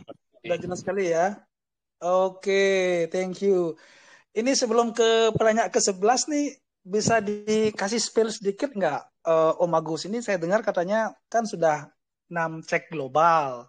Nah, kemudian ya saya dengar bocoran juga nih, update-nya katanya sudah apply di cek global yang masuk di top 10. Ya. Ya, nah itu kira-kira gimana tuh Om Agus, biar teman-teman nih yang hadir AMA ini juga ya merasa beruntung, hoki lah gitu loh, mendapatkan spill langsung dari Om Agus sendiri nih. Silakan Om. Kami lagi apply di Huobi sama Binance. Binance seperti Binance, oke. Ya. Kalau Huobi memang kami apply ya. Kalau Binance itu kan mereka yang memilih project, jujur aja. Mereka yang memilih project. Jadi kami sedang isi dokumen, kami sudah kirim ke mereka. Jadi itu 2 cek akhir mungkin yang nanti jadi target kita sih. Huobi sama Binance. Kalau untuk yang tambahan cek yang akan listing dalam waktu dekat, kemungkinan besar ada tambah, kan kita total akan jadi 10, jadi tahun ini kita 4 lagi nih kita akan listing. Yang dua lagi juga tier 1, dia antara di peringkat 1 sampai 10 juga. Tapi kita lagi pertimbangan karena jujur exchanger besar itu juga banyak yang artinya mereka minta listing fee-nya itu justru berbentuk token. Nah, inilah yang mungkin kita tahu ya, ada exchanger besar yang masuk 10 besar. Setiap token yang masuk ke dia pasti dump. Betul, setuju. Kenapa dump? Karena mereka jual barang, gitu loh. Karena mereka minta pembayaran token dan tokennya itu dijual sama mereka sekaligus di market. Dan itu market nggak bisa nyerap sekaligus, termasuk istilahnya kalau kita beli balik seluruhnya juga agak berat gitu kan, karena kita kan memang seperti tadi pertanyaan Abah Kripto, crowdfundingan kita memang kita ambil sebagian dana dari penjualan token itu untuk usaha, untuk mengembangkan bisnis. Jadi mau nggak mau likuiditas kita untuk menjaga, untuk intervensi harganya juga terbatas. Nah inilah yang kita harus jagain supaya tidak dam terlalu dalam. Gitu. Jadi kita harus benar-benar hati-hati milih checks dan mempertimbangkan dengan baik untuk milih cek supaya token kita tidak, artinya kita bisa kontrol supply-nya lah. Gitu. Ya, oke. Lebih merucut lagi, target sebelum Hobi Bonan yang 2 cek itu kira-kira bulan berapa? Mungkin bulan ini juga beli. Artinya mungkin minggu depan. Bulan ini? Hobi mungkin minggu depan juga beli. Wah, bersyukur nih teman-teman yang hadir malam hari ini loh. Dapatkan info hari khusus nih langsung dari si lagi nunggu lebih ke arah nunggu ini sih, Bli. Nunggu apa? Dari lawyer untuk masalah apa itu namanya? Legal opinion. Oke. Ya, siap. Ya, thank you update-nya. Om Agus. Selanjutnya ada penanya yang ke-11, ada Bro Febi. Silakan Bro Febi. Selamat malam, Pak Agustino. Selamat malam. Ini pertanyaan saya. Ini kan kemarin konsep untuk launching tokennya ini ICO ya, Initial Exchanger ya. Iya. Nah, untuk kedepannya, apakah sudah ada persiapan? Karena seperti yang kita ketahui kan ada semacam kesepakatan bahwa setiap token yang melalui penawaran melalui IEO itu akan dikategorikan sebagai perusahaan ke depannya. Nah itu bagaimana langkah Sankara untuk menghadapi itu, yang pertama.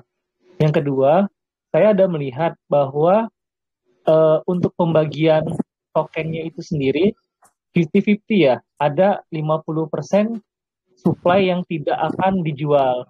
Nah, tujuannya itu untuk apa gitu? Dan apakah suatu saat itu akan bakal dijual atau dijadikan sebagai landasan untuk menekan market cap supaya tidak terlalu tinggi? Oke, terima kasih Bro Febi pertanyaannya. Silakan, bagus. Sudah jelas, kami memang perusahaan, kami memang PT. Ya, itu jawaban yang pertama. Terus jawaban yang kedua, soal masalah supply token tadi ya, supply token segala macam. Ya, masalah supply token kenapa 50%? Itu sangat menarik sekali, dan itu yang akan kami nanti akan buka walletnya. Jadi 100 miliar token nggak akan kita jual, pasti itu. Karena itu akan menjadi dasar perhitungan keuntungan. Contoh beginilah, seluruh grupnya Sankara di tahun depan, di tahun pajak April 2023, pada saat kami melaporkan pajak kami, lapor dengan laporan keuangan PT lengkap, kami mendapatkan hasil, misalnya katakanlah dari total seluruh usaha mendapatkan hasil usaha 100 miliar, gitu ya. 100 miliar, 50 miliar itu adalah haknya pemegang, 50% adalah haknya pemegang token. Artinya adalah perusahaan, 50% adalah haknya perusahaan. 50% lagi itu yang kita bagikan sebagai dividen. Gitu. Seperti sebuah PT, nggak mungkin dia biarkan supply di publik itu lebih besar daripada apa yang dia punya. Nggak akan. Karena kita mau tetap sebagai pengendali. Jadi itu nggak akan dijual. Yang ada di publik kita akan kurangin terus. Oke, yang 50%-nya itu di-lock apa gimana, Om? Di-lock. Nanti akan di-lock di wallet masing-masing. Kan kita lagi bagi nih. Kita lagi cari sekaligus kita kembangin DEX-nya sih sama wallet-nya. Jadi itu akan kita lock, benar-benar di-lock dan nggak bisa dijual. Dan kita akan umumin alamatnya. Jadi semua orang bisa lihat address-nya wallet ini ada di, misalnya ada di milik PT Harmoni Mega Pratama. Kan ada yang dipegang oleh stakeholder. Artinya kan gini, Mitra Sankara Abadi ini boleh dibilang sebagai holdingnya. Nah, holding ini dia membagikan, dia yang menjual token kan dapat modal. Modalnya ini kan nanti dibagikan ke anak usaha, ke PT Harmoni Mega Pratama, ke PT Bantaya Mega Kreasi. Dan mereka ini nanti yang akan balikin seluruhnya kepada ini. Mereka akan dapat bagian keuntungan dari situ. Gitu. Jadi ini benar-benar perusahaan lah. Gitu. Berarti sebenarnya supply-nya ini cuma 50% aja jadinya, gitu Om ya. Untuk publik ya, untuk publik. Iya. Karena perhitungan tetapnya misalnya keuntungan tadi saya yang bilang 100 miliar. Maka bagi dividennya bagaimana per token? 100 miliar dibagi 200 miliar. Artinya setiap token setiap ini hanya mendapat ya Rp1 lah kan gitu. Setengah rupiah. Oke, thank you. Gimana Bro Febi? Ada pertanyaan lanjutan? Jadi gini, saya agak kembali ke pertanyaan pertama tadi. Oke. Kenapa saya nanyain kenapa harus di exchange? Nah itu karena supply tadi itu kan kalau misalnya di DEX kita itu kan bisa monitor untuk wallet ETF, wallet deployer. Nah sedangkan untuk listing di CEX itu kan sama sekali buram gitu, nggak bisa dilacak. Nah maksud saya nanti itu sih mungkin. Makanya ya terima kasih ya. Supply di CEX memang buram, tapi kan supply yang 100 miliar itu nanti Bro Febi akan bisa lihat totalnya itu ada di mana saja. Gitu. Itu akan bisa lihat. Jadi dibalik ya, jangan mikirin 100 miliar yang mau dijual, tapi mikirin 100 miliar yang di hold, kan sama aja. Nah itu masih agak buram saya tuh, makanya tadi nanya ke depannya nanti gimana gitu. Yang di hold itu nanti kita akan umumin semua alamat walletnya. Karena gini kan langsung masuk ke CEX, misalnya sudah 6 CEX, kita nggak tahu nih berapa persen dari 50% yang awal tadi itu yang ke publik itu yang sudah masuk gitu kan. Makanya bisa aja akan terjadi aliran yang lebih besar ke depannya gitu kalau tidak bisa dimonitor. Nah, mungkin itu sih. Oke. Dimonitor mungkin nggak bisa ya. Tapi kan yang tadi saya bilang bahwa pemikirannya harap dibalik. Dibaliknya apa? Tadi yang saya bilang, kalau kita mikirin 100 miliar yang mau dibuang, ya berarti kan harus tahu dong 100 miliar sisa mana. Betul kan? Ya. Sama aja nih. Cuman satu mau ngelihat benar nggak sih 100 miliarnya ini dibuang di CEX mana aja, yang mana? Nah, itu urusan CMC nanti yang ngawasin kita. Artinya, tapi yang 100 miliar ini kita akan hold, pasti. Kita akan lock. Oke. Ya, terima kasih Om Agus. Ya. Ya, nanti boleh Bro Febi kalau ada belum jelas bisa nanti DM Om Agus dan join di grupnya Sangkara ya Bro Febi ya. Oke. Ditunggu. Ya, saya mau lanjut ke yang berikutnya, ada Om Ega Dharma. Silakan Ega Dharma. Bro. Halo, selamat malam Li. Selamat malam ya, Om Agus. Malam. Baik, di sini saya mau nanya, ini di roadmap-nya kan di 2023 kan mau memperluas bisnis tokenisasi di Indonesia sehingga dapat menerbitkan lebih banyak token stabil kelas dunia. Yang tadi pertanyaan itu, ini nanti di 2023 mau buat token baru apa mau investasi ke token anakan dari MISA ini? Apa seperti itu? Bukan token anakan dari NISA sih, tapi yang tadi saya bilang bahwa mimpi saya adalah beli Bro Ega punya cafe, pingin IPO, kita yang bantu buatin token. Bro Dex, Bro beli koin, punya galeri seni, sudah punya penghasilan, pingin IPO, kontak saya. Ada hotel, itulah yang stable token, bukan stable token seperti BIDR atau USDT ya. Artinya token yang sebenarnya memiliki keamanan atau memiliki fundamental di belakangnya. Itu sih arahnya begitu. Jadi bukan token anakan kita, tapi token punya teman-teman kita yang memiliki usaha. Gitu. Berarti lebih ke Om ini mau jadi investor ke token itu kayak gitu? Apa? Bukan kita jadi investor. Mereka yang mau IPO. Bisa beli. Bisa bayangkan nggak Bro Ega? Cita-cita Sangkara adalah menciptakan pasar saham tapi versi token. Jadi bursa efek Om. Bursa efek versi token, betul sekali Bro Jimmy. Bursa efek versi token yang dimana inisiatornya adalah Sangkara. Bursa efek versi token ini, di dalam bursa efek ini ada token nanti, token misalnya tambang aspal, token tambang emas, token yang Pertamina, tokennya apa aja lah istilahnya. Ya mereka yang memiliki usaha berbentuk tokenisasi. Bursa kripto berarti Om ya? Bursa kripto, tapi kriptonya adalah kripto yang memiliki aset atau yang bisa kita analisa sama-sama. Setuju. Mantap nih visi besarnya. Setuju sih, lebih menarik, fundamentalnya lebih jelas jadinya. Iya, betul. Artinya selama ini kan token itu money game karena fundamentalnya nggak jelas. Betul Om. Ya. Oke, thank you Om Agus. Saya rasa udah jelas ya, Bro Ega ya. Oke, selanjutnya ini luar biasa loh, Om Agus. Ini 1,5 jam, tapi masih ada 3 atau 4 penanya lagi nih. Ini kita kasih kompensasi lah karena memang menarik ini soalnya proyeknya ini. Oke, selanjutnya ada Ricky Febri, silakan Bro Ricky. Halo Om, selamat malam. Malam. Nah, mau bertanya nih, kalau boleh tahu apa sih kenyamanan yang ditawarkan supaya holder ataupun investor tidak keluar? Dan pertanyaan kedua nih Pak, kalau pertanyaan bisa diulang kurang jelas Bro Ricky pertanyaannya. Halo, cek. Ya. Dan pertanyaannya yaitu apa sih kenyamanan yang ditawarkan supaya holder ataupun investor itu tidak keluar? Dan pertanyaan kedua yaitu, maaf nih Pak, pertanyaannya sedikit kurang sopan. Kalau boleh tahu, apa sih alasan Dev komunitas Dekapital? Itu pertanyaannya. Gimana yang kedua gimana?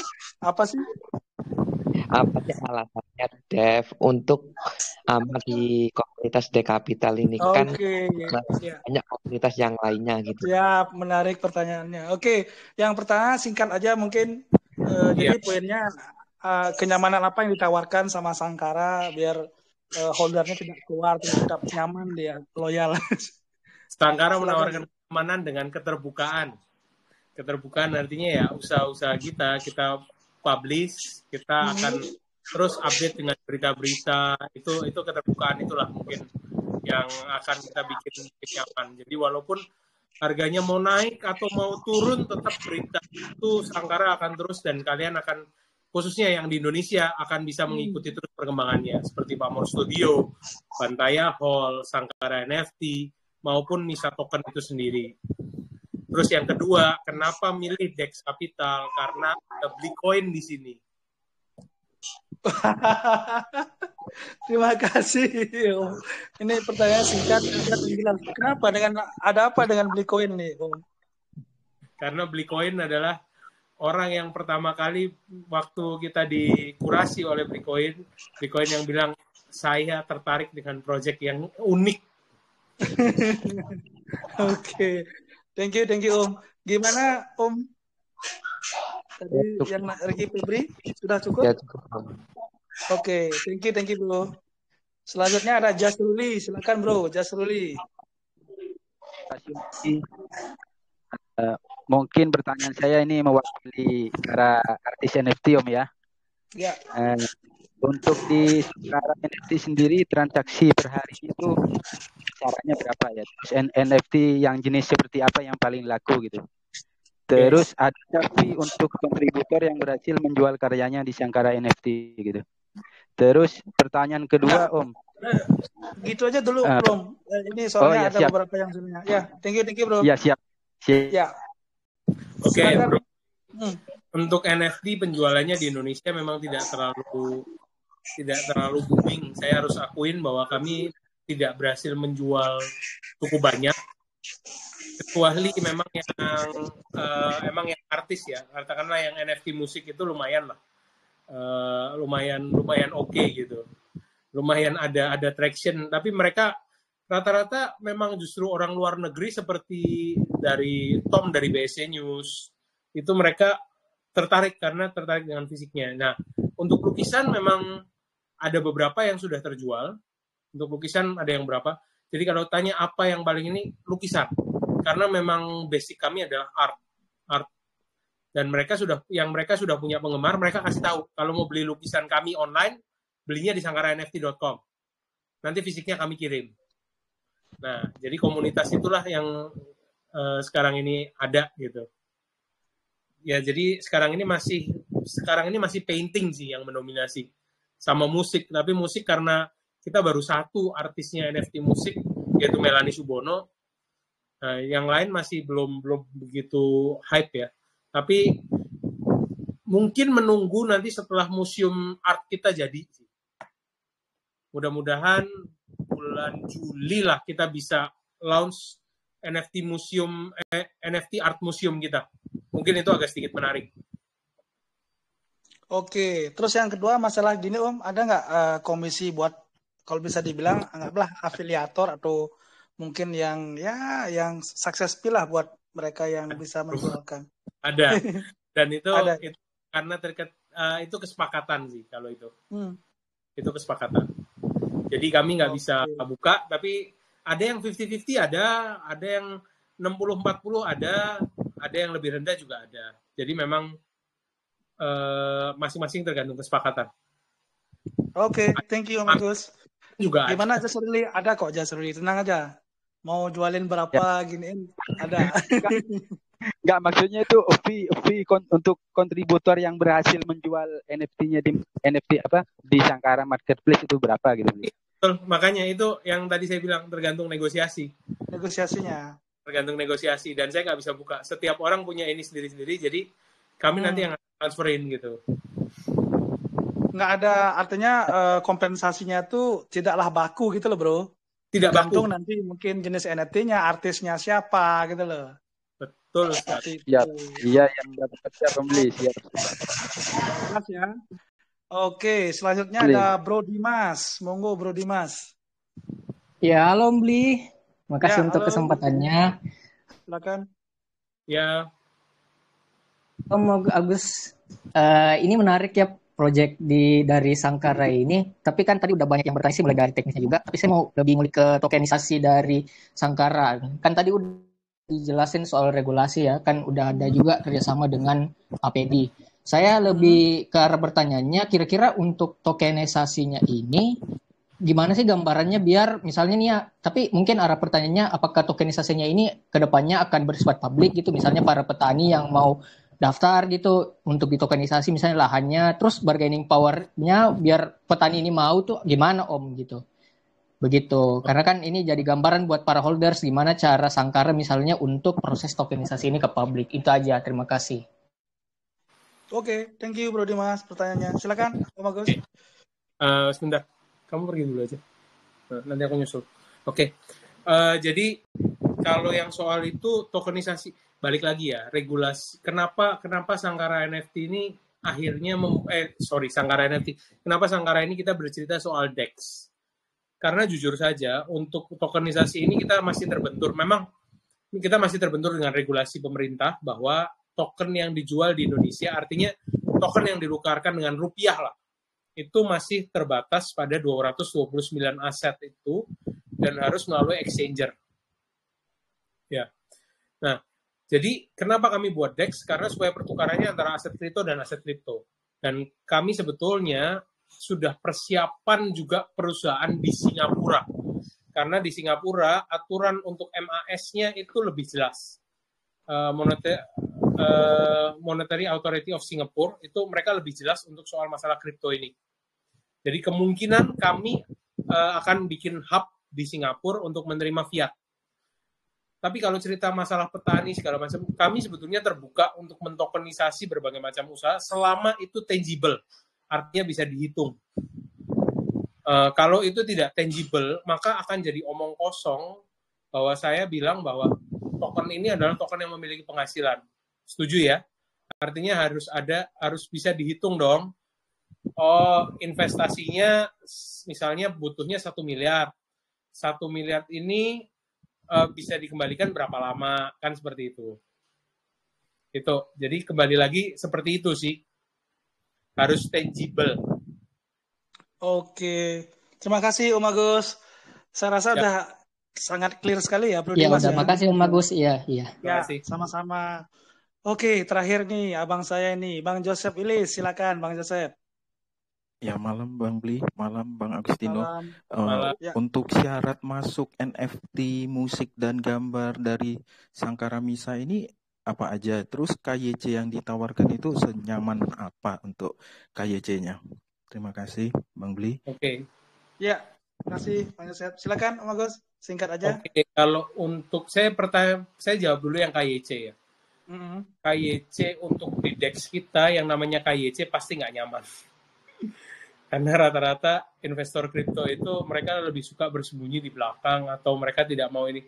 Tapi memang pajak di Indonesia kan mulai diatur ya soal masalah pajak kripto. Jadi memang mau nggak mau KYC-nya akan seperti KYC seperti pada exchanger. Kami akan minta KTP dan segala macam kecuali untuk tetap dibagikan dividennya dalam bentuk aset kripto. Itu juga kami lagi pikirkan. Artinya itu untuk masing-masing. Artinya dari perusahaan membeli aset kripto, misalnya USDT atau BNB atau Ethereum lah untuk dibagikan. Misalnya seperti itu. Tapi KYC-nya tetap sesuai dengan apa yang kita butuhkan nanti. Kalau itu investor luar negeri ya kami akan minta pasportnya. Kami akan minta dia ada di mana. Itu tetap akan kita lakukan. Karena kan kalau enggak kita akan jadi omong kosong kita ngomong soal masalah saham dan segala macamnya.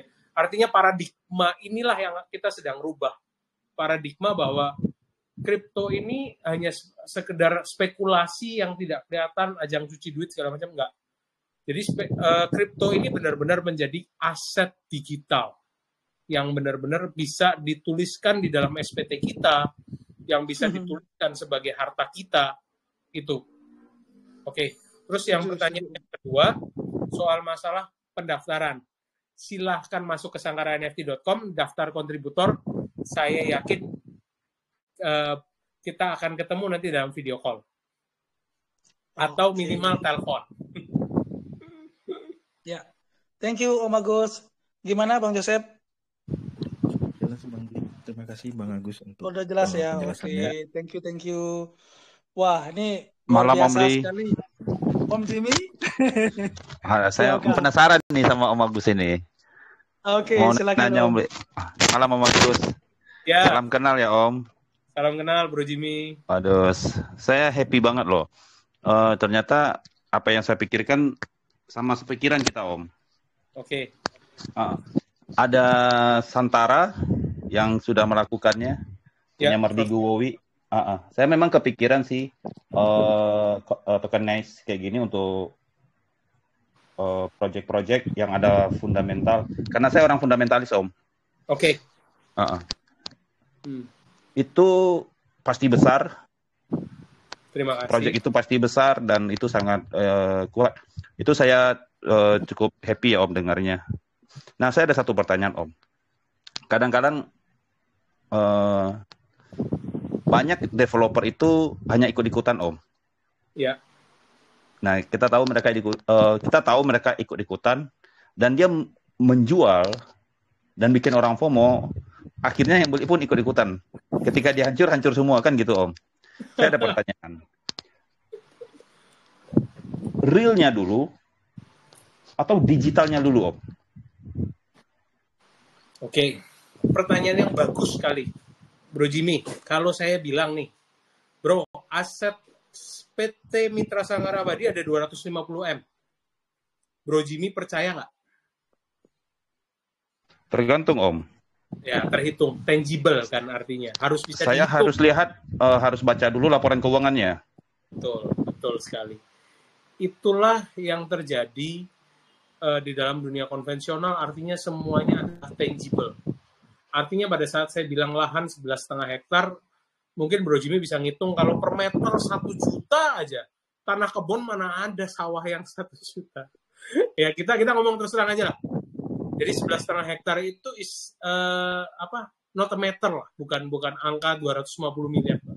Nah, jadi kalau ditanya mana konvensional dulu, mana digital dulu gitu ya. Yang pasti yang namanya aset tidak mungkin bisa mengikuti kenaikannya harga koin. Misalnya hari ini harga tokennya Sangkara tiba-tiba melesat 1000 kali lipat gara-gara FOMO malam ini. Gara-gara Bro Jimmy, Bro beli koin, Bro Joseph, Bro Dimas, semuanya beli malam ini gila-gilaan. Maka harga itu pasti akan naik. Karena yang namanya demand naik, supply-nya kita kontrol, pasti harga itu akan naik. Pada saat itu, apakah aset kita mampu menutupi nilai aset yang sesungguhnya? Jawabannya nggak bisa. Saya akan jawab secara tegas bahwa aset kita tidak mungkin memenuhi. Tetapi yang namanya aset digital, itu bisa. Artinya yang namanya film, musik, art, itu akan bisa mengikuti angkanya. Itu. Jadi antara konvensional dan digital keduanya harus bersamaan. Konvensional harus bisa menjaga resiko apabila yang digital tidak berjalan. Digital bisa menjaga resiko dari kenaikan harga token digital atau kenaikan harga saham yang melampaui daripada nilai aslinya. Itu. Jadi tangible dan intangible-nya menjadi seimbang. Itulah kenapa menggabungkan antara konvensional dan digital.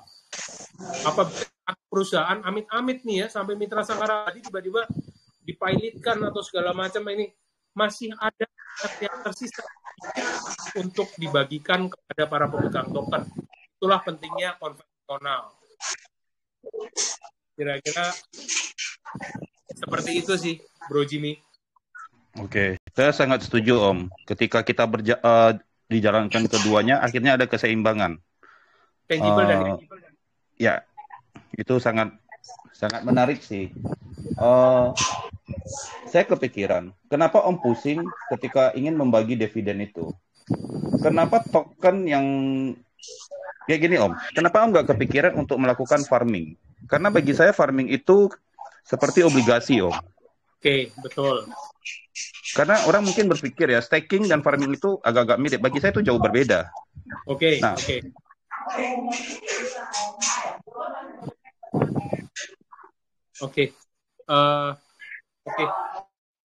Memang jujur untuk mekanisme tadinya saya berpikir secara sederhana untuk membagikan dividen itu melalui exchanger. Itulah kenapa kita maunya masuk ke centralized exchanger untuk KYC. Jadi ada semacam tadi spot itu ya. Nah, cuman ternyata tidak semua exchanger itu mau terbuka gitu kepada kita, datanya segala macam. Farming ini oke, nanti itu akan jadi masukan buat kita. Makanya satu-satunya yang terpikir dari kita bagaimana caranya adalah kita punya DEX sendiri, yang mana nanti kita akan membagikan itu melalui DEX kita. Kita akan push komunitas holder token kita untuk meregistrasikan, istilahnya semacam kesei lah, semacam custodian central effect-nya, kesei-nya kita akan jaga gitu melalui website kita. Nah, mekanisme ini terus terang memang balik lagi ke masalah regulasi ya, regulasi, dan kita kan jualan token di luar negeri dulu nih, bagaimana orang luar bisa menikmati ini. Tapi satu masukan yang bagus buat saya bahwa farming mungkin bisa dilakukan, karena itu sedikit berbeda dengan staking, benar. Tapi pada prinsipnya sebetulnya ya kita itu masukan yang sangat bagus sih, farming ya. Sehingga mereka farming. Iya. Ya, Om. Karena farming itu bukan yang seperti di PancakeSwap, Om. Itu kan isi LP ya kalau yang di sana ya. Karena farming yang saya pikir kan istilahnya mereka mempercayakan tokennya, kriptonya ke Om, dan Om yang kelola kan. Jadi kayak Om yang pegang ininya, tokennya mereka, dan Om yang puterin itu sebagai jadi Om yang memberi hutang ke mereka gitu kan. Iya. Ya, mereka memberi hutang ke Om maksud terbalik gitu. Betul. Seperti obligasi lah perhitungannya. Dan itu kan keuntungannya dikembalikan lagi ke mereka gitu, seperti itu. Betul. Nah, saya rasa sih itu mungkin solusi sih Om. Iya, itu untuk daripada Om pusing-pusing gitu kan. Bagian dividennya. Oke. Nah, saya ada satu exchanger yang bagus sih, menarik. Mungkin Om Bli nanti di belakang layar Om Blikoin bisa berbagi nanti. Habis selesai ini kan kita ada acara bebas. Sepertinya nanti itu menarik bagi Om Agus itu. Ya? Karena kabar baiknya gini Om Agus, apapun yang Om Agus yang jadi kendala tantangan tadi, beliau udah bisa nangkap dan nanti kita akan langsung kasih problem solvingnya gitu loh. Ya mudah-mudahan ada momentum besar lah malam hari ini. Tapi biar tidak gini mencederai ama malam ini, kita profesional. Ya kita bicarakan dulu, selesaikan, tuntaskan dulu live ama. Tapi ini benar-benar luar biasa nih, salah satu ama terbaik lah. Dan luar biasa ya, mungkin teman-teman tahu kita biasanya 1,5 jam Om. Tapi demi demi Sangkara kita kompensasi lah sampai tuntas biar nggak kentang Om ya, biar semua merasa puas gitu loh, karena Om udah trust ke kami. Dari Om Jimmy sudah clear Om? Udah sih Om, tapi saya masih mau ngobrol nanti Om. Terima kasih ya Om Lia. Habis inilah. Mudah-mudahan Om Agus masih ada waktu Om Agus ya, karena kita ada punya budaya di Dex Capital kalau udah selesai AMA, kalau Dev CEO-nya masih ada waktu kita bisa ngobrol bebas. Siapa tahu dari sana ada something big lah, sesuatu yang besar lah. Boleh. Oke. Saya Ya, sekali mungkin tokenisasi tadi Bro Jimmy kelihatannya menangkap kayak Santara. Ya. Kira-kira seperti itu. Cuman kan kalau melalui Santara segala macam itu window exit-nya cuma dibuka 2 dan terlalu terikat dengan peraturan OJK sih Bro. Siap Om. Nanti dulu Om, kita tutup dulu, nanti kita lanjut Om. Udah nggak sabar Om Jimmy. Oke, mungkin terakhir gini dari Om Agus saya kasih waktu untuk closing statement atau mungkin conclusion dari apa yang Om sampaikan tadi. Ya, siapa tahu teman-teman yang baru join juga bisa mendapatkan informasi update-nya. Ya, mungkin bisa disimpulkan lagi Om, sekalian dikasih ya closing statement lah tentang dari proyeknya Om Sangkara. Silakan, monggo Om. Oke, jadi konklusi dari saya adalah satu, Sangkara menawarkan mungkin sesuatu yang berbeda, Sangkara Misa menawarkan sesuatu yang berbeda. Yang kami tawarkan adalah pola pikir yang baru bahwa token ini bukan sebagai currency atau bukan cuma sekedar sebagai alat spekulasi, tapi juga merupakan investasi yang sesungguhnya atau sebagai aset digital yang memang terus berkembang mengikuti dari bisnisnya. Dan Sangkara Misa menawarkan bukan hanya sekedar konvensional bisnis, tradisional bisnis, tapi juga kami digital bisnis, kami mengembangkan itu. Dan kami siap membantu teman-teman yang mau melakukan tokenisasi bersama kami, maju, yang penting usahanya tangible dan mau berkembang bersama kami. Dan terakhir, beli koin, terima kasih untuk kesempatannya. Satu lagi, jangan lupa beli Sangkara Misa di 6 exchanger yang sudah terdaftar, dan jadilah holder kami, nikmati perjalanan kami ke depan. Oke, dan satu lagi 4 cek yang tersisa itu di tahun ini ya Om ya? Tahun ini. Iya, itu juga harus update juga Om. Tahun ini, kemudian 2 lagi nanti ada top 10 cek juga, selain hobi juga. Nah, jadi ini juga sebagai salah satu informasi penting lah, karena menurut Bro Om Jimmy kemarin kan ya kita di Crypto juga harus tahu news sama rumor juga kan gitu kan, by news by rumor. Seperti ini sebenarnya update aja news terbaru dari Sangkara. Silakan buat teman-teman yang merasa ini project yang bagus buat teman-teman biar mempunyai aset digital yang real, ya silakan bisa dipelajari lebih lanjut lagi. Kalau emang bagus silakan menjadi bagian dari keluarga Sangkara. Oke. Mungkin beli tutup ya rangkaian AMA Sangkara malam hari ini. Saya beli koin dan Rumah Dex Capital mengucapkan terima kasih yang sebesar-besarnya buat teman-teman yang sudah partisipasi. Untuk giveaway-nya ya nanti kita akan kita undi di belakang layar. Bro Rizky, ready Bro Rizky ya. Karena setelah saya tutup kita akan ada lanjutan diskusi yang menarik pastinya. Oke, sekali lagi terima kasih Om Agustino. Terima kasih tim dari Sangkara, terima kasih Dex Lover. Sampai jumpa di AMA-AMA selanjutnya. Thank you, selamat malam. Lanjut. Ya. Oke, Om Agus, ini sedikit nih Om Agus, tadi kan beli sempat spill tadi masalah yang kalau ada blockchain anak karya anak bangsa yang bisa menjawab tantangan permasalahan dari Om Agustinus tadi kan gitu. Nah, kabar baiknya blockchain yang beli maksud itu adalah salah satu inkubasi dari Dex Capital, proyek percontohan, dan ini memang belum di launching. Tapi kabar baiknya ini proyek bukan proyek coming soon Om, tapi proyek